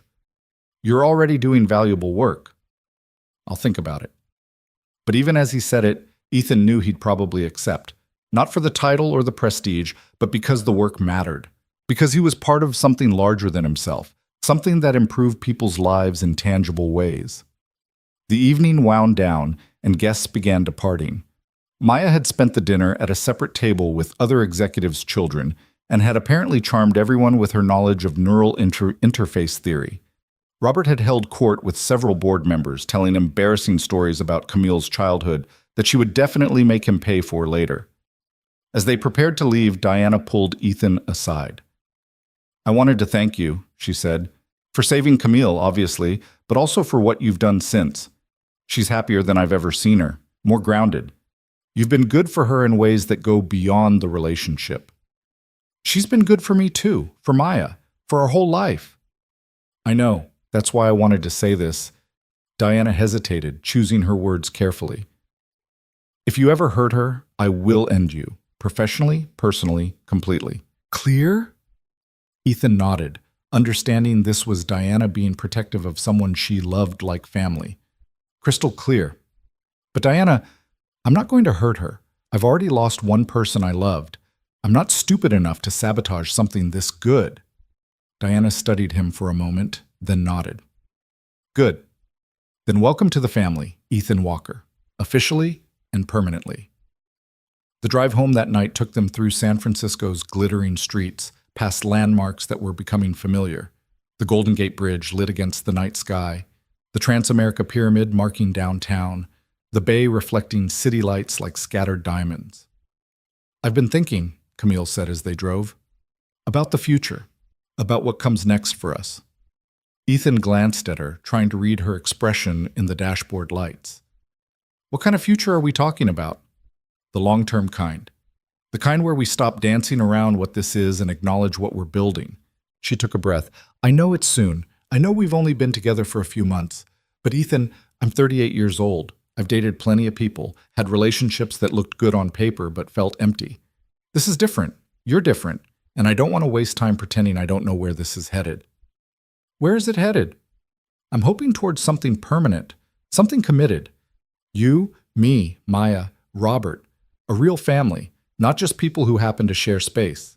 She pulled into the driveway and turned to face him. I'm saying I want forever, Ethan. If you want that too. His heart was pounding, but not from fear, from possibility, from hope, from the sudden clarity that this was exactly what he wanted. I want that. God, Camille, I want that so much. Good, because I was planning to propose next month, but I'm apparently terrible at keeping secrets. She pulled a small box from her purse, and Ethan realized with shock that she was serious. Ethan Walker, you ran into fire to save my life, and in doing so, you saved it in ways you couldn't have imagined. You've shown me what courage looks like, what kindness means, what it feels like to be loved without condition. Will you marry me? Ethan stared at the ring box, then at Camille's face, hopeful and vulnerable and absolutely certain all at once. His mind flashed through the journey that had brought them here, the crash, the fire, the investigation, the trial, the months of building something real and lasting from ashes and trauma. Yes, he said, his voice rough with emotion. Yes, I'll marry you. She opened the box to reveal a simple platinum band. No diamonds, no flash, just clean lines and solid metal, perfect for a man who worked with his hands. He let her slip it onto his finger, and it felt right in a way he hadn't expected. I love you, Camille said. I love Maya. I love the life we're building. And I promise to spend every day earning the gift you gave me that night in Oregon. You already have, Ethan said, pulling her close. Every single day. They sat in the car for a long moment, holding each other, letting the magnitude of their commitment settle in. Then they went inside to tell Maya and Robert, who reacted with joy that was both genuine and completely unsurprising. Apparently, everyone had known this was coming, except Ethan himself. The wedding was held 3 months later at the farm in Oregon, a small ceremony that brought together both sides of Ethan's life, the rural Oregon community that had raised him and the San Francisco tech world that had embraced him. Sheriff Daniels officiated, having gotten ordained online specifically for the occasion. Tom Patterson and Kelly Morrison stood up as witnesses. The reception was held in a tent in the same field where Camille's plane had crashed, transforming the site of tragedy into a celebration of love and new beginnings. Maya served as maid of honor, wearing a dress she'd picked out with Camille's help, and giving a toast that made everyone cry. When my mom died, I thought our family was over, she said, her voice carrying across the tent. I thought it would just be Dad and me forever, trying to hold on to what we'd lost. But then Camille literally fell from the sky, and Dad ran into fire to save her, and somehow that became the best thing that ever happened to us. She raised her glass. to Camille and Dad, to second chances, to families that grow in unexpected ways, and to Mom, who I know is watching and smiling because her wish for us to be happy finally came true. The celebration lasted into the night, farm and city blending seamlessly. Robert teaching line dancing to tech executives, Diana showing Maya's friends some basic self-defense moves. Dr. Park engaged in animated discussion with Tom Patterson about agricultural automation using neural interfaces.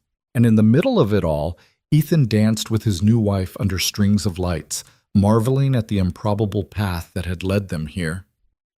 "Thank you," Camille whispered against his shoulder, "for running into that fire, for giving me this life." "Thank you for surviving," Ethan replied, "for showing Maya and me what's possible when you refuse to give up."